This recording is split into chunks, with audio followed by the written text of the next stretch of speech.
మనము చదువుకున్న ఈ లేఖన భాగంలో అనగా మత్తయి సువార్త 26వ అధ్యాయము 37, 38, 39 వచనాల్లో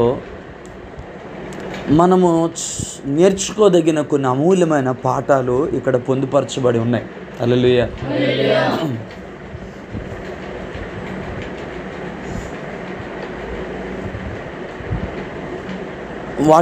అవి ఏంటి అనేవి మనము గమనిస్తాం. Praise the Lord. హల్లెలూయా. పేతురును జెబెదయి ఇద్దరు కుమారులను ఆయన వెంట పెట్టుకొని, హల్లెలూయా, దుఃఖపడుటకును చింతాక్రాంతుడగుటకును మొదలుపెట్టెను. అప్పుడు యేసు మరణమగునంతగా నా ప్రాణం బహు దుఃఖములో మునిగి ఉన్నది. ఎంత దుఃఖం? మరణమగునంతగా. నేను ప్రభు యొక్క ఆ వేదనతో నేను వివరించలేను, కానీ సరికొచ్చు అమ్మా చెప్పుకో. కొంచెం మీకు అవగాహన అవ్వడానికి ఉదాహరణగా చెప్పాలన్నప్పుడు, చిన్నోడు ప్రభు దగ్గరికి వెళ్ళిపోయినప్పుడు నా హృదయం ఎంత దుఃఖంతో ఉండిందంటే, చూసేవాళ్ళకి పాస్టర్ గారు ఏడుస్తున్నారు, బాధపడుతున్నారు అన్నంతవరకే కనిపించవచ్చు, కానీ నా మట్టుకు నాకు ఎలా అనిపించిందంటే, ఇక నేను కూడా ఈ లోకాన్ని విడిచిపెట్టి వెళ్ళిపోతున్నానేమో. అది మాటలతో వర్ణించడానికి వల్లపడదు. ఆ వేదన అంత భయంకరంగా ఉంటుంది. అది అనుభవిస్తుందని తెలుస్తుంది అన్నట్టుగా ఆ టైంలో ఎంత వేదన మనసు నిండా ఉందంటే, నాకే నన్ను చూసి భయం వేసేసింది. ఏంటి ఈ బెంగ ఎంత తీవ్రంగా ఉంది? ఇక నేను కూడా ఈ లోకాన్ని విడిచిపెట్టి చిన్నోడి దగ్గరికి వెళ్ళిపోతానా? అది జరిగితే పరిచర్య ఏం జరగాలి? ఇక ఈ సమయంలో ఇద్దరం ఒకేసారి దూరం అయితే పాస్టర్ గారు ఏమైపోవాలి, తనేమైపోవాలి? ఏంటి ప్రభా, ఊపిరాడేది కాదు అని పీల్చుకునేవాడిని. ఆ రొప్పు లేకపోతే ఏడుస్తున్నప్పుడు అని వచ్చేసి కొంతసేపటికి ఎక్కువ టైం అది ఉండిపోయేది. అలా ఉండిపోయేవాడిని అనమాట. ఆ టైంలో నాకే తీవ్రమైన ఎంత ఆ దుఃఖంతో ఎంత బాధ వేసేదంటే, ఒకవేళ ఆ టైంకి నేను చెప్పగలను, మరణము నొందినంతగా నా ప్రాణము దుఃఖములో మునిగిపోయింది. ఇది మీకు చిన్న ఎగ్జాంపుల్గా చెప్పాను తప్ప, యేసయ్య అనుభవించిన దాంతో ఇది సరి సమానం కాదు. అందులో 1% కూడా కాదు. ఎందుకంటే ఇది ఒక సామాన్యమైన మనుషుడు పలికిన మాట కాదు. ప్రభు అంటున్నారు, నేను మరణము నొందినంతగా నా ప్రాణము దుఃఖములో మునిగిపోయింది. మీరు ఎక్కడ నిలిచి నాతో కూడా మెలకువగా ఉండడని వారితో చెప్పాను, లేక నాతో కూడా మెలకువ కలిగి ప్రార్థన చేయమని వారితో ఆయన చెప్పి ఆయన కొంత దూరం వెళ్ళారంట. మీకు అర్థమవుతుంది ఇక్కడ? ఇవన్నీ చెప్పే టైం ఉంటుంది అనుకోవట్లేదు నేను. మళ్ళీ అర్జెంటుగా గాజువాకి వెళ్ళాలి. బట్ కొంచెం చెప్పి ట్రై చేస్తాను. మనిషి యొక్క సైకాలజీ ప్రకారం మరణము పొందినంత మనిషి దుఃఖంలో మునిగిపోయినప్పుడు ఖచ్చితంగా మనిషి తనతో ఎవరో ఒకరు ఉండాలని కోరుకుంటాడు. నేను అనుభవించి చెప్తున్నాను నేను. ఎందుకంటే ఆ టైం అలా ఉంటుంది. వాళ్ళు ఏమైనా మాట్లాడుతుంటే వాళ్ళ దగ్గర ఉంటే ఏదో కొంచెం ధైర్యంగా ఓదార్పుగా, లేకపోతే వాళ్ళు ఏమైనా మాట్లాడుతుంటే ఆ బాధను కొంచెం మర్చిపోయే విధంగా, లేదంటే ఆ టైంలో ఇంకేదైనా జరిగితే నన్ను త్వరపడి హాస్పిటల్కి తీసుకువెళ్ళడానికి దేనికైనా అనుకూలంగా ఉంటుంది అని రకరకాల ఆలోచనలు ఉంటాయి. అవి ఉన్నా లేకపోయినా కూడా మనిషి తీవ్రమైన దుఃఖంలో ఉన్నప్పుడు ఎవరో ఒకరు తనకు తోడుగా ఉండాలి. చూడండి, 12 మందిని వదిలేసి ఆ 12 మందిలో 3 మాత్రమే ఆయన తెచ్చుకొని వారికి చెప్పి ఏమంటున్నారు, నేను మరణము పొందినంతగా నా ప్రాణం దుఃఖంలో మునిగి ఉంది. కొంత సమయం మీరు నాతో పాటు మెలకువగా ఉండి ప్రార్థన చేయండి అన్నట్టుగా వారికి అప్పగించారు. నేను ఆ ప్లేస్లో ఉంటే నేను ఒంటరిగా పక్కకి వెళ్ళలేను. మీకు అర్థమైందో లేదో? నేను ఒంటరిగా పక్కకి వెళ్ళలేను. కానీ యేసయ్య తండ్రితో గడపడానికి, ఆయనతో పర్సనల్గా మాట్లాడడానికి అంత దుఃఖములో, అంత వేదనలో మనుషులతో ఉండాలని కోరుకోలేదు, కానీ ఆయన ఎవరితో ఉండాలని కోరుకున్నారంటే తండ్రితో ఉండాలని కోరుకున్నారు. నేను చెప్తాను మీకు ఈ పాఠాన్ని. దుఃఖము కలిగినప్పుడు ఓదార్పు కోసం మనం మనుషుల వైపు చూస్తే మన దుఃఖం అధికమైపోతుంది. హల్లెలూయా, హల్లెలూయా. ఆ సమయానికి కాసేపు ఓదార్పుగా అనిపిస్తుందేమో కానీ అది ఏమాత్రం నిజమైన ఓదార్పును ఇవ్వదు.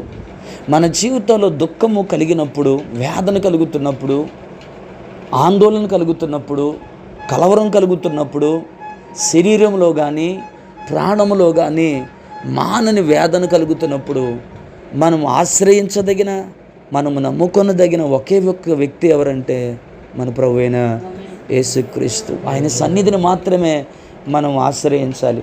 అది కాదు అని మనుషుల్ని ఆశ్రయిస్తే ఏదో ఒక రోజు ఖచ్చితంగా వస్తుంది. ఆ రోజు ఎంత వేదన కలుగుతుందంటే, అరే నాకు దుఃఖం కలిగినప్పుడు, నాకు వేదన కలిగినప్పుడు వీరు నాతో ఉంటారనుకున్నాను, వీరు నాతో ఉండాలనుకున్నాను, కానీ ఈనాడు నా దుఃఖానికి వీళ్ళే కారణమయ్యారా అన్నంత వేదన వేస్తుంది. నేను అనుభవించి చెప్తున్నాను. నా దుఃఖంలో వీరు నాకు ఓదార్పు అనుకుంటాం, కానీ మన దుఃఖానికి వాళ్ళే కారణమైపోయారు అని అనిపించిన రోజున మనం దేవుని దగ్గర చెప్పే మాట ఎలా ఉంటుంది అంటే, దేవా, మనుషులను నమ్ముకొని మభ్యపడ్డాను, ఇప్పుడు నాకు బుద్ధి వచ్చింది, నేను తప్ప నేను ఎవరిని నమ్మను, నేను తప్ప నేను ఎవరిని ఆశ్రయించను. అబ్రహామును చూడండి, ఇస్సాకును బలి ఇవ్వడానికి తీసుకొని వచ్చినప్పుడు 3 రోజుల ప్రయాణం ఇద్దరు పనివారు అబ్రహాంతో కూడా ఉన్నారు. కానీ ఇన్ ద పీక్ స్టేజ్, అనగా దేవునితో తాను వ్యక్తిగతంగా చేసుకునే నిబంధన, దేవునికి తాను ఇచ్చే బలి విషయంలో మాత్రం ఎవరి యొక్క ప్రమేయాన్ని, ఎవరి యొక్క దాన్ని ఏమనాలంటే సహాయాన్ని కాదు, కానీ ఎవరి యొక్క ఇంటర్ఫీరెన్స్, అనగా అక్కడ ఇంకెవరైనా ఉండాలని మాత్రం కోరుకోలేదు. నేను నా దేవుడు, నేను దేవునికి ఇవ్వాల్సినటువంటి ఈ బలి అంటే ఇస్సాకు తప్ప ఇంకేది వద్దనుకున్నాడు. దేనామని మహిమ కలుగును. హల్లెలూయా. నేను చెప్పాలనుకున్నదంతా చెప్పాలంటే కష్టం అవుతుంది. అంటే అవుట్లైన్స్ చెప్తాను. ప్రభు చిత్తం అయితే మరొకసారి వివరంగా మాట్లాడుకుందాం దీన్ని. హల్లెలూయా. ఆ ముగ్గురిని అక్కడ ఉండమని చెప్పి ఆయన కొంత దూరము ఏకాంతంగా వెళ్ళిపోయాడు.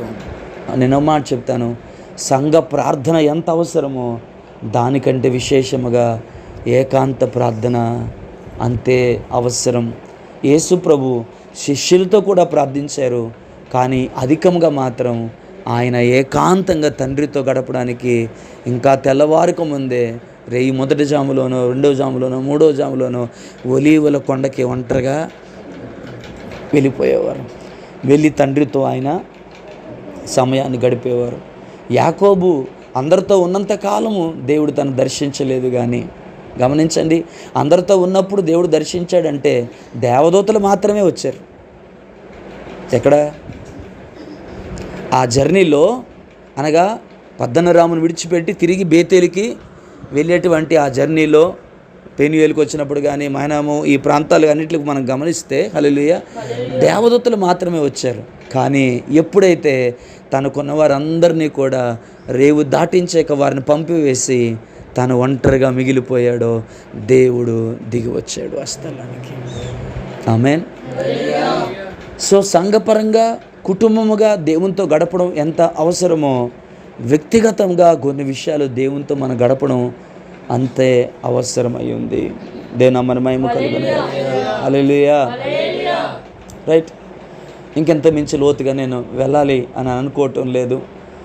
అలాగే యేసు ప్రభుకి తండ్రి సన్నిధిలో రాత్రంతా గడిపిన ఎన్నో రాత్రులు, ఎన్నో సందర్భాలు, అది కూడా ఒంటరిగా తండ్రితో గడపడం ఎంత గొప్ప భాగ్యమో మనందరి జీవితాల్లో. కనుక ఇలాంటి పర్సనల్ ప్రేయర్ అనేది కొన్ని గంటలు, ఒక రాత్రంతా ఆయన సన్నిధిలో గడిపే భాగ్యం దొరకాలే కానీ. ఆమేన్. హల్లెలూయా. ఆయనకి నీకు ఎంత ఇంటిమసీ పెరుగుతుందంటే నీలోను, నీ ద్వారాను ఆయన జరిగించే కార్యాలు దేవుని యొక్క ఔన్నత్యాన్ని ప్రదర్శించే విధంగా ఉంటాయి. దేవుని మహిమ కలుగును గాక. Praise the lord. సరే, ఎంత దుఃఖంలో వారితో పాటు ఉండాలని, లేకపోతే వారిని కోరుకోలేదు, కానీ అంత వేదనకరమైన సమయంలో కూడా ఆయన ఏకాంతముగా తండ్రితో గడపడానికి ఆయన కొంత దూరం ఆయన వెళ్ళిపోయారు. Praise the lord. మిగతా 9 మంది లేకపోతే ఇంకా వెంబడించేవారందరూ కింద ఉండిపోయారు. 3 మాత్రమే ఆ గెత్సేమనే తోటలోనికి వచ్చారు. ఆ 3 కూడా ఒక స్థలం వరకే ప్రభు అనుమతించారు. అక్కడ వారిని ఆగిపోమని, నిలిచిపోమని. ఆయన మాత్రం ఏకాంతముగా కొంత దూరము వెళ్ళిపోయారు. ఆమేన్, హల్లెలూయా. సో ఇలా చెప్తాను, బయట అనగా సంఘ ప్రార్థన, శిష్యులతో కుటుంబ ప్రార్థన, ఏకాంతముగా ఆయన గడపడానికి వెళ్ళిపోయినప్పుడు అది ఏకాంత ప్రార్థన మన జీవితంలో ఉండాలి. ఇది చాలాసార్లు మనం మాట్లాడుకున్న విషయమే. కానీ మీరు ఆలోచించవలసిన విషయం ఏంటో తెలుసా? ఇంటెన్షనల్లీ, ఇష్టపూర్వకంగా ఆయన వారిని అక్కడ ఆగమని చెప్పి ఆయన కొంత దూరము ఏకాంతముగా గడపడానికి ఆయన వెళ్ళిపోయారు. రైట్. ఇప్పుడు రెండో విషయాన్ని జ్ఞాపకం చేసుకుందాం. దీన్ని ఇంకెప్పుడైనా నేను వివరిస్తాను. రెండో విషయం మనం ఏమి జ్ఞాపకం చేసుకుందామంటే, ఆయన ఎలా ప్రార్థన చేస్తున్నారు? ఇది చాలా ఇంపార్టెంట్. ఏమని ప్రార్థన చేస్తున్నారని అడగలే, ఏమని ప్రార్థన చేస్తున్నారని అడగట్లే, ఎలా ప్రార్థన చేస్తున్నారు. ఇలా చెప్తాను మీకు అర్థం అవడం కోసం. ఆయన ప్రార్థన చేసేటప్పుడు తండ్రి తండ్రి తండ్రి తండ్రి నాయన నాయన అని చెప్పి నాలాగా మిమ్మల్ని నాలాగా అప్పుడప్పుడు కాళ్ళు పీకేస్తే నేను చాపుకొని గోడ కానుకొని ఇలా జారబడిపోయి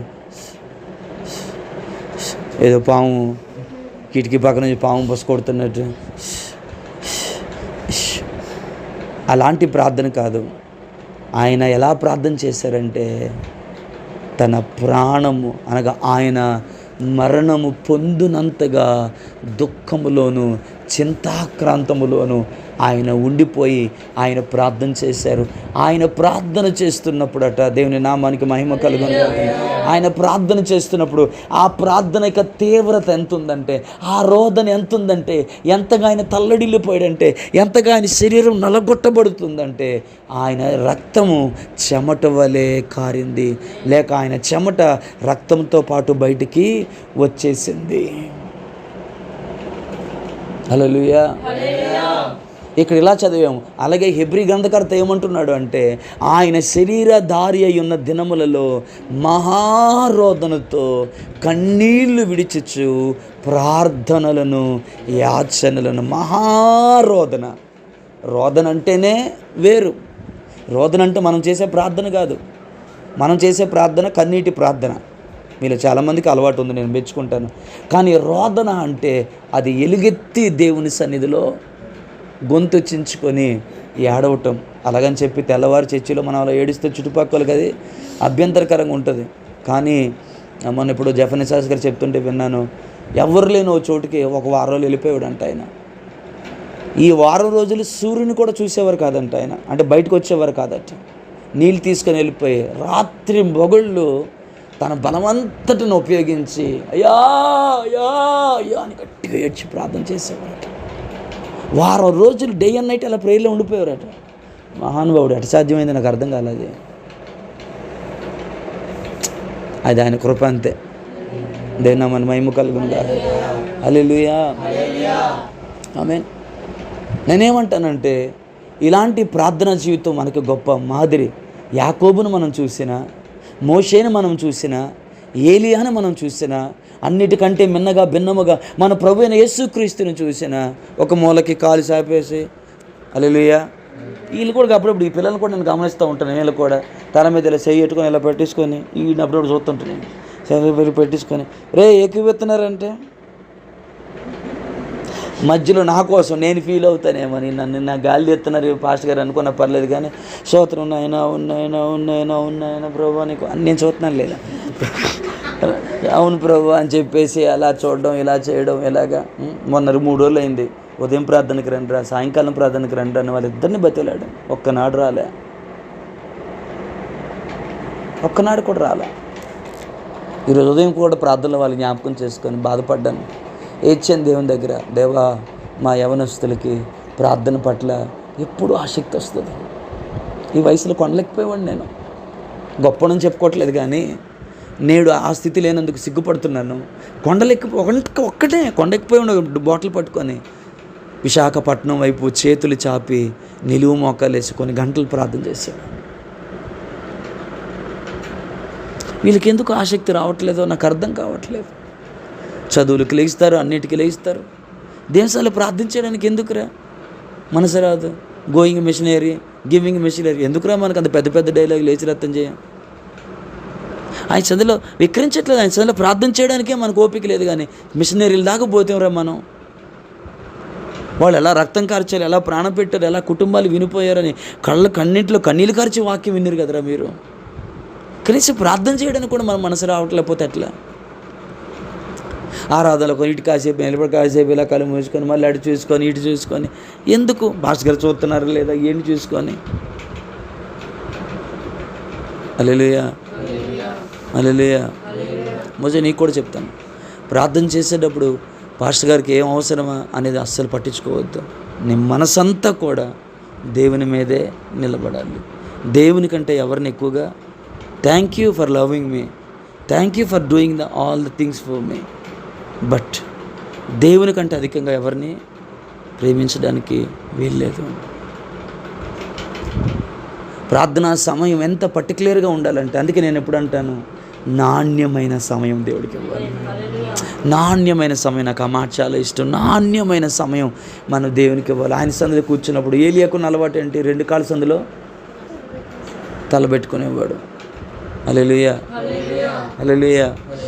మనం అలా పెట్టుకుంటే అలాగే నిద్రపోతామేమో, అది మన టాలెంట్. అందుకని తను ప్రార్థన చేస్తే తన తల వెంట్రుకలన్నీ కూడా తడిచిపోయేవి. మోషే ప్రార్థన చేస్తే సాష్టాంగ పడేవాడు. దావీదు ప్రార్థన, దానియేలు ప్రార్థన, ముమ్మారు మోకాళ్ళుని. దానియేలు ఎట చేసినా దేవుడు వింటాడు, ఎందుకంటే దానియేలు దేవునికి బహుప్రియుడు. ఇట్టి మరణ శాసనము సంతకము చేయబడినని దానియేలు తను ఎరిగినప్పుడు తన ఇంటికి పోయి వాడుక చొప్పున ముమ్మారు మోకాళ్ళుని. దేవ పడుకున్నట్టు నటిస్తాను, పడుకొని నేను ముసుకేసుకొని స్తోత్రాన్ని మెల్లిగా ప్రార్థన చేస్తాను, కిటికీలో చూస్తాను, రేపు పొద్దున మళ్ళీ నన్ను సింహాల బోన్లు వేసేస్తారు. కాబట్టి ప్రభువా నేను కొంచెం నేను క్రమపరుచుకొని కొంచెం మోకాలు తగ్గెత్తున్నాను. నేను ఏ స్థితిలో ఉన్నా, ఏ పరిస్థితిలో ఉన్నా, నా పరిస్థితిని తెలిసి నా కష్టం తీసాను. పెద్ద పెద్ద డైలాగులు లేవు దానియేలు దగ్గర. ముమ్మారు మోకాళ్ళుని పరలోకముందున తన తండ్రికి ప్రార్థన చేశాడు. వీళ్ళందరికీ మించినవాడు నా ప్రభువైన యేసుక్రీస్తు. ఆయన ప్రార్థన చేసినప్పుడు మహారోదనతో, హెబ్రీ పత్రిక 5వ అధ్యాయంలో ఉంది కదా, మహారోదన. ఏ రోదన అండి? రోదన అంటేనే గొప్పది కదా. మహారోదనతో. నేను అనుకుంటాను, ఒలీవల కొండ మీద ఆయన పెడుతున్న కేకలు ఆ ఊరంతటికి కూడా అవి దీవెనకరంగా మారిపోయేవేమో, ఆశీర్వాదకరంగా మారిపోయేవేమో. ఏంట్రా కేకలు? ప్రభు మొరపెడుతున్నాడని అనుకున్నవారేమో. మహారోదనతో కన్నీళ్ళు విడిచుచు. మా ఆత్మీయ తండ్రి గారి వయసు చాలా పెద్దది, చాలా పెద్ద వయసు. ఇప్పుడు సంపూర్ణంగా ముసలివారు అయిపోయారు. మొన్న ఒక చెల్లి ఇక్కడికి వచ్చినప్పుడు చెప్తుంది, అన్న ఆయన ప్రార్థన చేస్తుంటే ప్రార్థన ఏకమైన చూస్తాము, ఆయన కూర్చున్న ఆ కార్పెట్ అంతా తడిసిపోద్దన్న కన్నీళ్ళతో. హల్లెలూయా. అంటే నేను ఇలా చెప్తే మీకు కొంచెం చిత్రంగాను ఏదోలాగా అనిపించవచ్చేమో, కానీ ఏనాడు నా కంట్లో కన్నీళ్ళు రావో ఆ రోజు నేను ప్రార్థన ఫెయిల్ అయిపోయిందని ఫీల్ అవుతుంటాను. నేను ఏనాడు కనీట ప్రార్థన రాదో నాకు, ఆ రోజు నేను సరిగా ప్రార్థన చేయలేకపోయినన్న ఆ భావనలు ఏర్పడిపోతుంటుంది. ఎందుకో అది సరైనది కాదో కూడా నాకు తెలియదు. కానీ కన్నీళ్ళతోనే దేవుడే చేస్తే వింటాడంటే కాదు. కానీ హల్లెలూయా, నా ప్రభువు మాత్రం ఆయన కన్నీళ్ళు కాదు, మహారోదనతో. నాకు ఇందాక ఒక ఆలోచన వచ్చింది. వాకింగ్ చేసుకుంటూ రోడ్డుకి వెళ్తున్నాను, కూరగాయలు తీసుకురావాలని. హల్లెలూయా. మన కన్నీళ్ళు ఆయన కవిలలో లే బుడ్డిలో ఆయన దాచి ఉంచాడు. రేపు పొద్దున మనందరూ పరలోక రాజ్యానికి వెళ్దాం. హల్లెలూయా. అందరూ బుడ్డిల్ని దేవుడు తీసుకొస్తే, ఒకసారి ఇమాజిన్ చేయండి, అందరు బుడ్డిల్ని దేవుడు తీసుకొని వస్తే, ఎంఐపోల అయ్యగారి బుడ్డిలో చాలా నీళ్ళు ఉంటాయి, ఏసన్ గారి బుడ్డిలో చాలా నీళ్ళు ఉంటాయి. ఈ లోపల సామ్యూల్ జాన్ బుడ్డి వచ్చింది.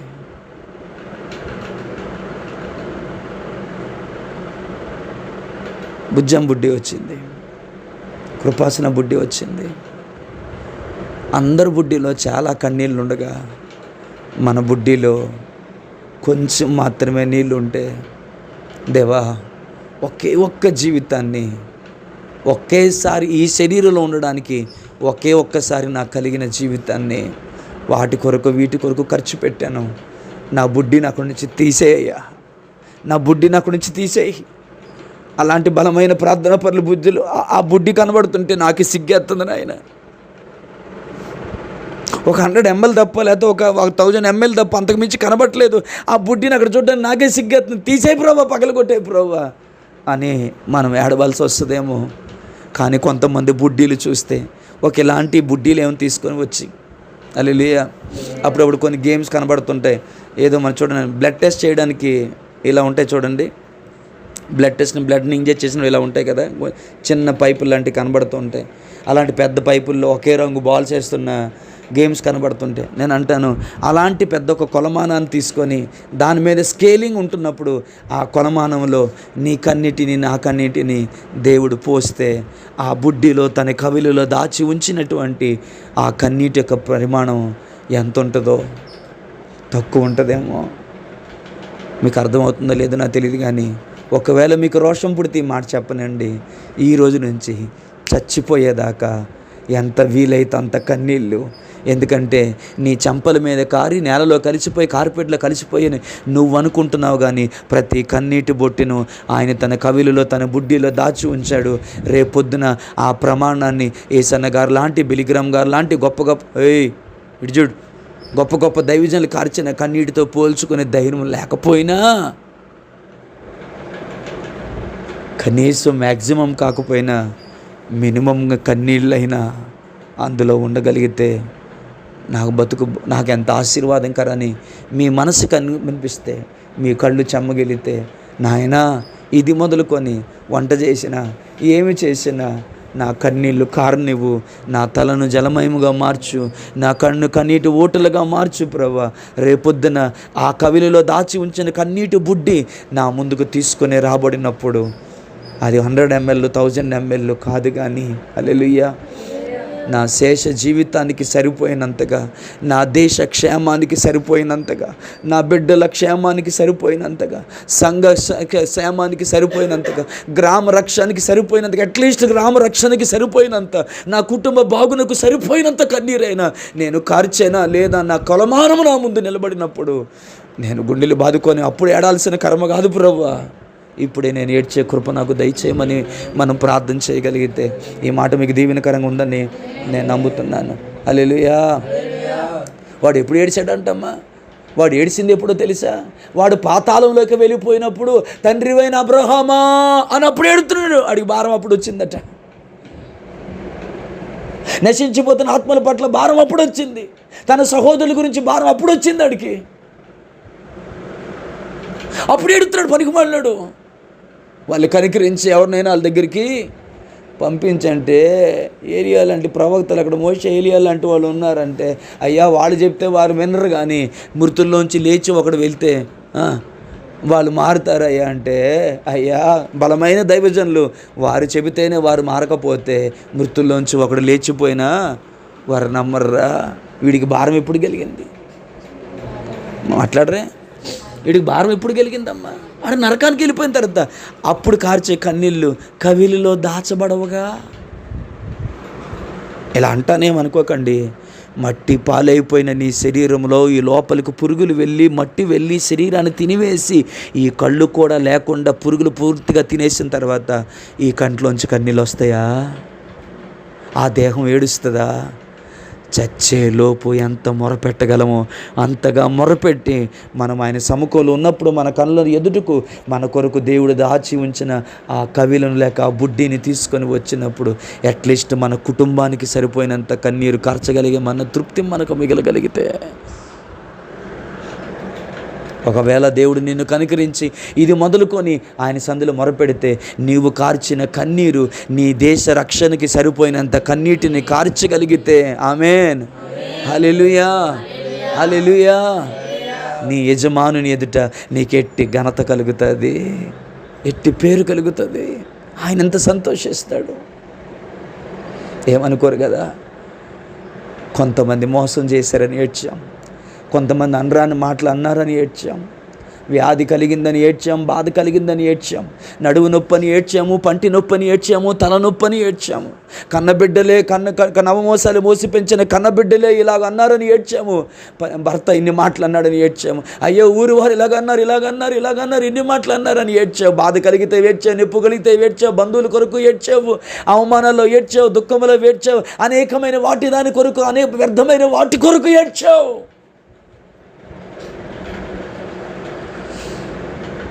నా ప్రభువు మరణము పొందినంతగా ఆయన దుఃఖపడి ఏడ్చింది ఎవరో ఏదో అన్నారని కాదు, ఏదో జరుగుతుందని కాదు, సిలువ మీద మేకులతో కొడతారని కాదు. ఆయన ఎందుకు ఏడుస్తున్నాడంటే తండ్రి చిత్తాన్ని నెరవేర్చడము కొరకు. రెండోది, తండ్రి ఎడబాటును భరించలేని ఆ ఎడబాటు కొరకు.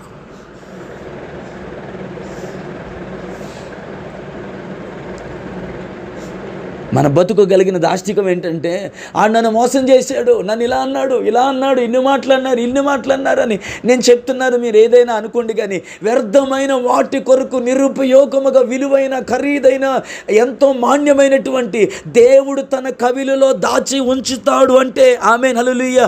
ఈ శరీరం మట్టిలో కలిసిపోద్ది, పళ్ళు కలిసిపోతాయి, కళ్ళు కలిసిపోతాయి, ఈ దేహం కలిసిపోద్ది, శరీరం కలిసిపోద్ది, ఇవన్నీ కలిసిపోతాయి. కానీ నువ్వు కార్చిన కన్నీరు మాత్రం పరలోక రాజ్యములో కవిలుగా ఉంటుందంటే ఆ కన్నీటికి దేవుడు ఎంత విలువిచ్చాడో. ఏమైనా అర్థమైందా లేదా?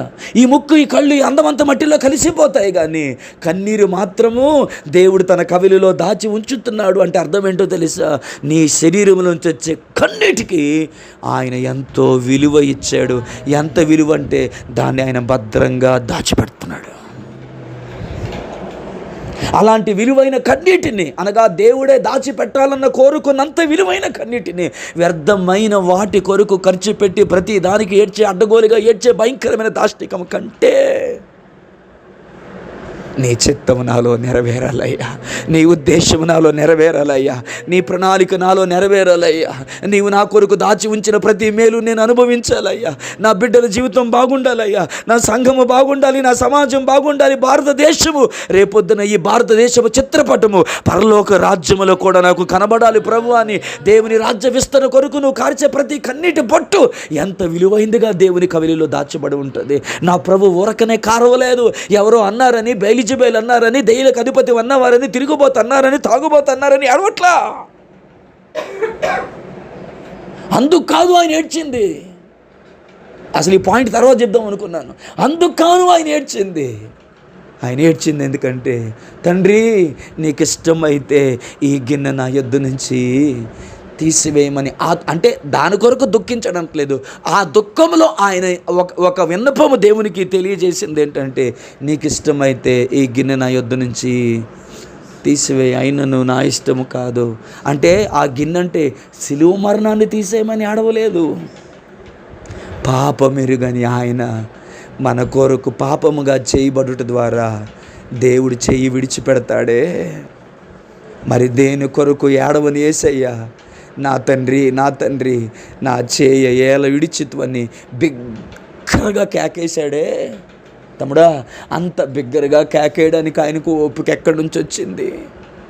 రక్తం అంతా పోయిందిగా తల్లి, దాహం తలమటించిపోతున్నాడు కదా, ఇక ప్రాణం విడిచిపెట్టే గడియలు కదా. కానీ ఆ భయంకరమైన సమయంలో కూడా శరీరం అంతటిని మూటగట్టుకొని, బలమంతటిని మూటగట్టుకొని బిగ్గరగా కేకవేసి, ఏలి ఏలి లామా సబక్తాని, నా దేవా నా చేయి ఎందుకు విడిచిపెట్టావని ఆయన దుఃఖముతో ఏడ్చాడు. అంటే ఆ దుఃఖానికి కారణం వాళ్ళనే మాటలు కాదు, వాళ్ళు కొట్టే దెబ్బలు కాదు, వారు వేసే ఉమ్ము కాదు, వాళ్ళు పెరిగిన గడ్డం కాదు. ఎందుకు ఆయనకంటే నా దేవునితో, నా తండ్రితో ఆయనకు కలిగిన ఎడబాటుని భరించలేక ఏడ్చాడు. ఈరోజు దేవునితో ఎడబాటు కలిగి లోక గమనం, లోక ఆశల్లో పెరిగిపోతున్న మనకి, అనేక మందికి దేవుని సన్నిధిని కోల్పోయాను, దేవుని అభిషేకాన్ని కోల్పోయాను, దేవుని చిత్తాన్ని కోల్పోయాను, దేవుని ప్రణాళికను కోల్పోయాను, యెహోవా నన్ను ఎడబాసినన్న బాధ ఎంతమందికి ఉందండి ఈ రోజుల్లో? అక్కడ రాయబడిన మాట, ఆయన స్టైల్గా 2 బోట్లు టుక్కు టుక్కు అని కన్నీళ్లు గార్చి, నా దేవా నా చెయ్యేందుకు విడిచిపెట్టావన్న ఎన్టీ రామారావు డైలాగ్ చెప్పలేదు ఆయన. వాక్యం చెప్తుంది, ఓపిక లేని ఆ సమయంలో, రక్తమంతా కారిపోయిన ఆ సమయంలో, ప్రాణము పోతున్నప్పుడు, డిహైడ్రేట్ అయిపోతున్నప్పుడు, ప్రాణమంతా కూటగొట్టుకొని బిగ్గరగా ఏడుస్తూ కేక వేసి ఏడ్చాడు దుఃఖంతో. నా దేవా నా చెయ్యేందుకు విడిచిపెట్టావు అయ్యా, సిలువలో ఈ భయంకరమైన చివరి క్షణాల్లో ఎందుకు అంత పెద్దగా కేక వేస్తున్నావంటే, నా దుఃఖానికి కారణము నా తండ్రి నా చెయ్యి విడిచిపెట్టాడు, ఆయన ఎడబాటును భరించలేక ఏడుస్తున్నాను. ఈరోజు మిమ్మల్ని సూటుకు ఒక ప్రశ్న అడుగుతాను. నీవెందుకు దుఃఖపడుతున్నావు? నువ్వెందుకు కన్నీళ్ళు విడుస్తున్నావు? నీవెందుకు ప్రార్థన చేస్తున్నావు? What is the reason behind your morning? అనగా నీ వేదన వెనకాతలు ఉన్నటువంటి, నీ దుఃఖానికి వెనకాతలు ఉన్న రీజన్ ఏమిటి? ఒక మాట అంటానేమనుకోరు కదా, నా కొడుకు కోసం నేను దుఃఖపడి ఎక్కి ఏడిస్తే ఆ దుఃఖానికి దేవుడేం విలువ ఇవ్వడండి. ఎందుకో తెలుసా? నా కొడుకు దేవుని సన్నిధిలో సజీవుడై ఆ ఉన్నతమైన రాజ్యంలో ఉన్నాడు కదా. ఎందుకు ఏడవాలి నేను?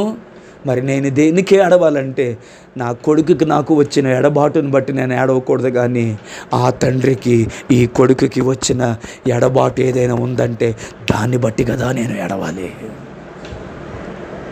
దాన్ని బట్టి కదా నేను కన్నీళ్లు కార్చాలి. నీ చిత్తం నాలో నెరవేర్చమని కదా నేను ఏడవాలి, నీ ప్రణాళిక నాలో నెరవేర్చమని కదా నేను ఏడవాలి. పరిశుద్ధముగా నిర్దోషముగా నా శరీరమును ప్రభువా నీ కొరకు సజీవంగా యాగముగా కాపాడుకున్నట్టుగా కృప దయచేయమని, నన్ను మరణం నుండి తప్పించగలిగిన వానికి ప్రార్థనలను యాచనలు సమర్పించినందుకు కదా నేను దుఃఖపడి ఏడవాలి. నాకు ఈ మాట చాలా నచ్చింది. దేహమంతా మట్టిలో కలిసిపోతుంది, ఆత్మ ఒక్కటే దేవుని అనుగ్రహించిందా దేవుడి దగ్గరికి వెళ్తుంది. అది ఈ రోజు వరకు డైలాగ్ అయితే, ఈ రోజు నీకు వినబడాల్సిన ఇంకో డైలాగ్ ఏంటంటే, నీ ఆత్మ కాదు నీ కన్నీరు కూడా దేవుని సన్నిధికి వెళ్ళి ఆయన కవిలలో భద్రపరచబడుతుంది. రేపొద్దున ఆ కొలమానములో నీ ముందుకు తీసుకొని వచ్చినప్పుడు నీ దేశాన్ని రక్షణ కొరకు సరిపోయినంత కన్నీరు ఆ బుడ్డిలో దేవుని ఎదుట నిలవబడగలిగితే, విశాఖపట్నాన్ని రక్షించడానికి ఎంత కన్నీరు అవసరమో అంత కన్నీరు ఆ బుడ్డిలో నీ ఎదురుగా తీసుకొని రాబడగలిగితే, దివారాత్రులు ఆయన సన్నిధిలో కన్నీళ్ళు విడిచిచు ప్రార్థన చేసిన అనేక మంది, ఏం కావాలి నీకు? ఏం కావాలంటమ్మా? పడుకుంటావా? తాడ తీస్తా, వాక్యమేను. అనేక మంది దైవజనులు నావే చూడనమ్మా, కన్నీళ్ళు కార్చిన కన్నీటి పక్కన నేను ఇలా అంటాను, ఏసన్న గారు బుడ్డి వెనకాతలే నా బుడ్డి వస్తే చెప్పండారా ఏరా, కనీసం సామేల్ జాన్ అనే కొంచెం ఈ మాత్రమైన కన్నీళ్ళు ఉంటారా? మన సంగతి ఏంటిరా? మన సంగతి ఏంటి? మన సంగతి ఏంటి? పుస్తకాలు కొనలేదని ఏడిసాము, చికెన్ మొక్క ఎట్టలేదని ఏడిసాము, నచ్చినట్టు కూర చేయలేదని ఏడ్చాము కదండి. మంచి బట్టలు కొనలేదని ఏడిసాము, సెల్ ఫోన్ కొనలేదని ఏడిచిన నీచ నికృష్ట పాపిష్టి జనాంగం ఉన్నారు ఈ రోజుల్లో. చిన్న వయసులోనే నన్ను అభిషేకించు ప్రవ్వా, నన్ను వాడుకో ప్రవ్వా అని ఏడ్చేవారు ఎక్కడ్రా? అలాంటి కన్నీళ్ళు కొంచెం ఉన్నా చాలు మీ జీవితానికి ఎంతో విలువని చెబుతున్నాను రా మీకు.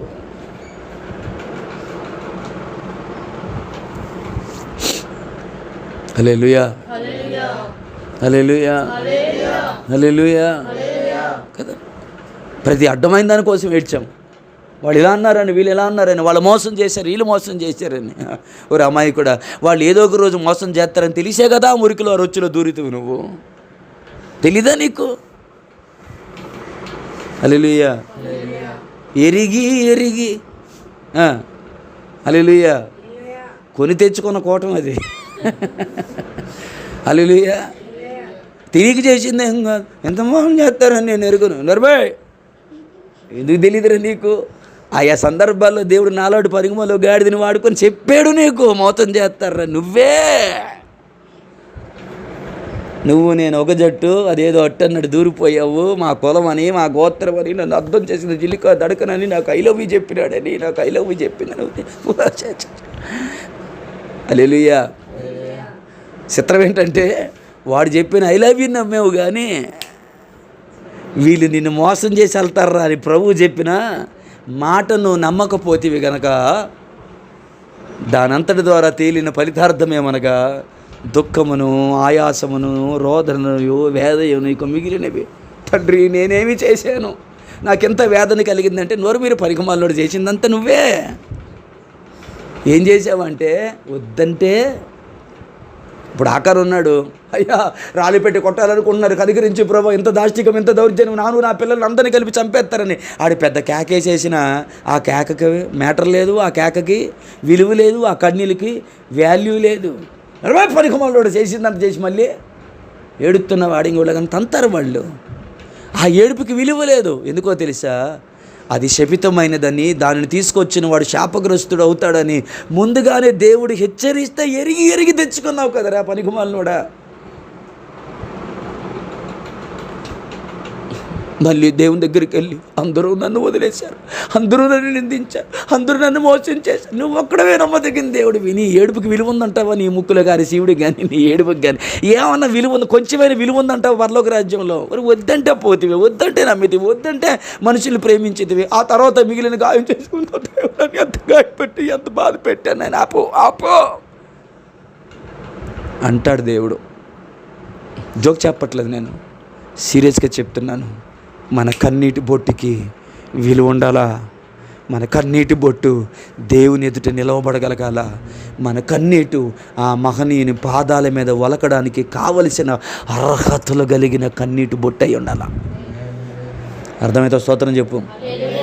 హల్లెలూయా. ఆయన ఎవరు? మహనీయుడు, మహాపరిశుద్ధుడు, మహోన్నతుడు. ఆమేన్. ఆమె ఎట్టిదో తెలిసి ఉంటే, ఈయన నిజముగా దైవ కుమారుడైతే ఆమె ఎట్టిదో తెలిసి ఉంటే ఆమె ఆయన పాదాలని ముట్టుకొనివ్వడు కదా. అంటే ఏమంటున్నాడంటే, ఆయన గొప్పోడు, ఆయన పాదాలు ఇలాంటి పాపిస్తుంది ముట్టుకోకూడదంటే నేను అదే అంట. హల్లెలూయా.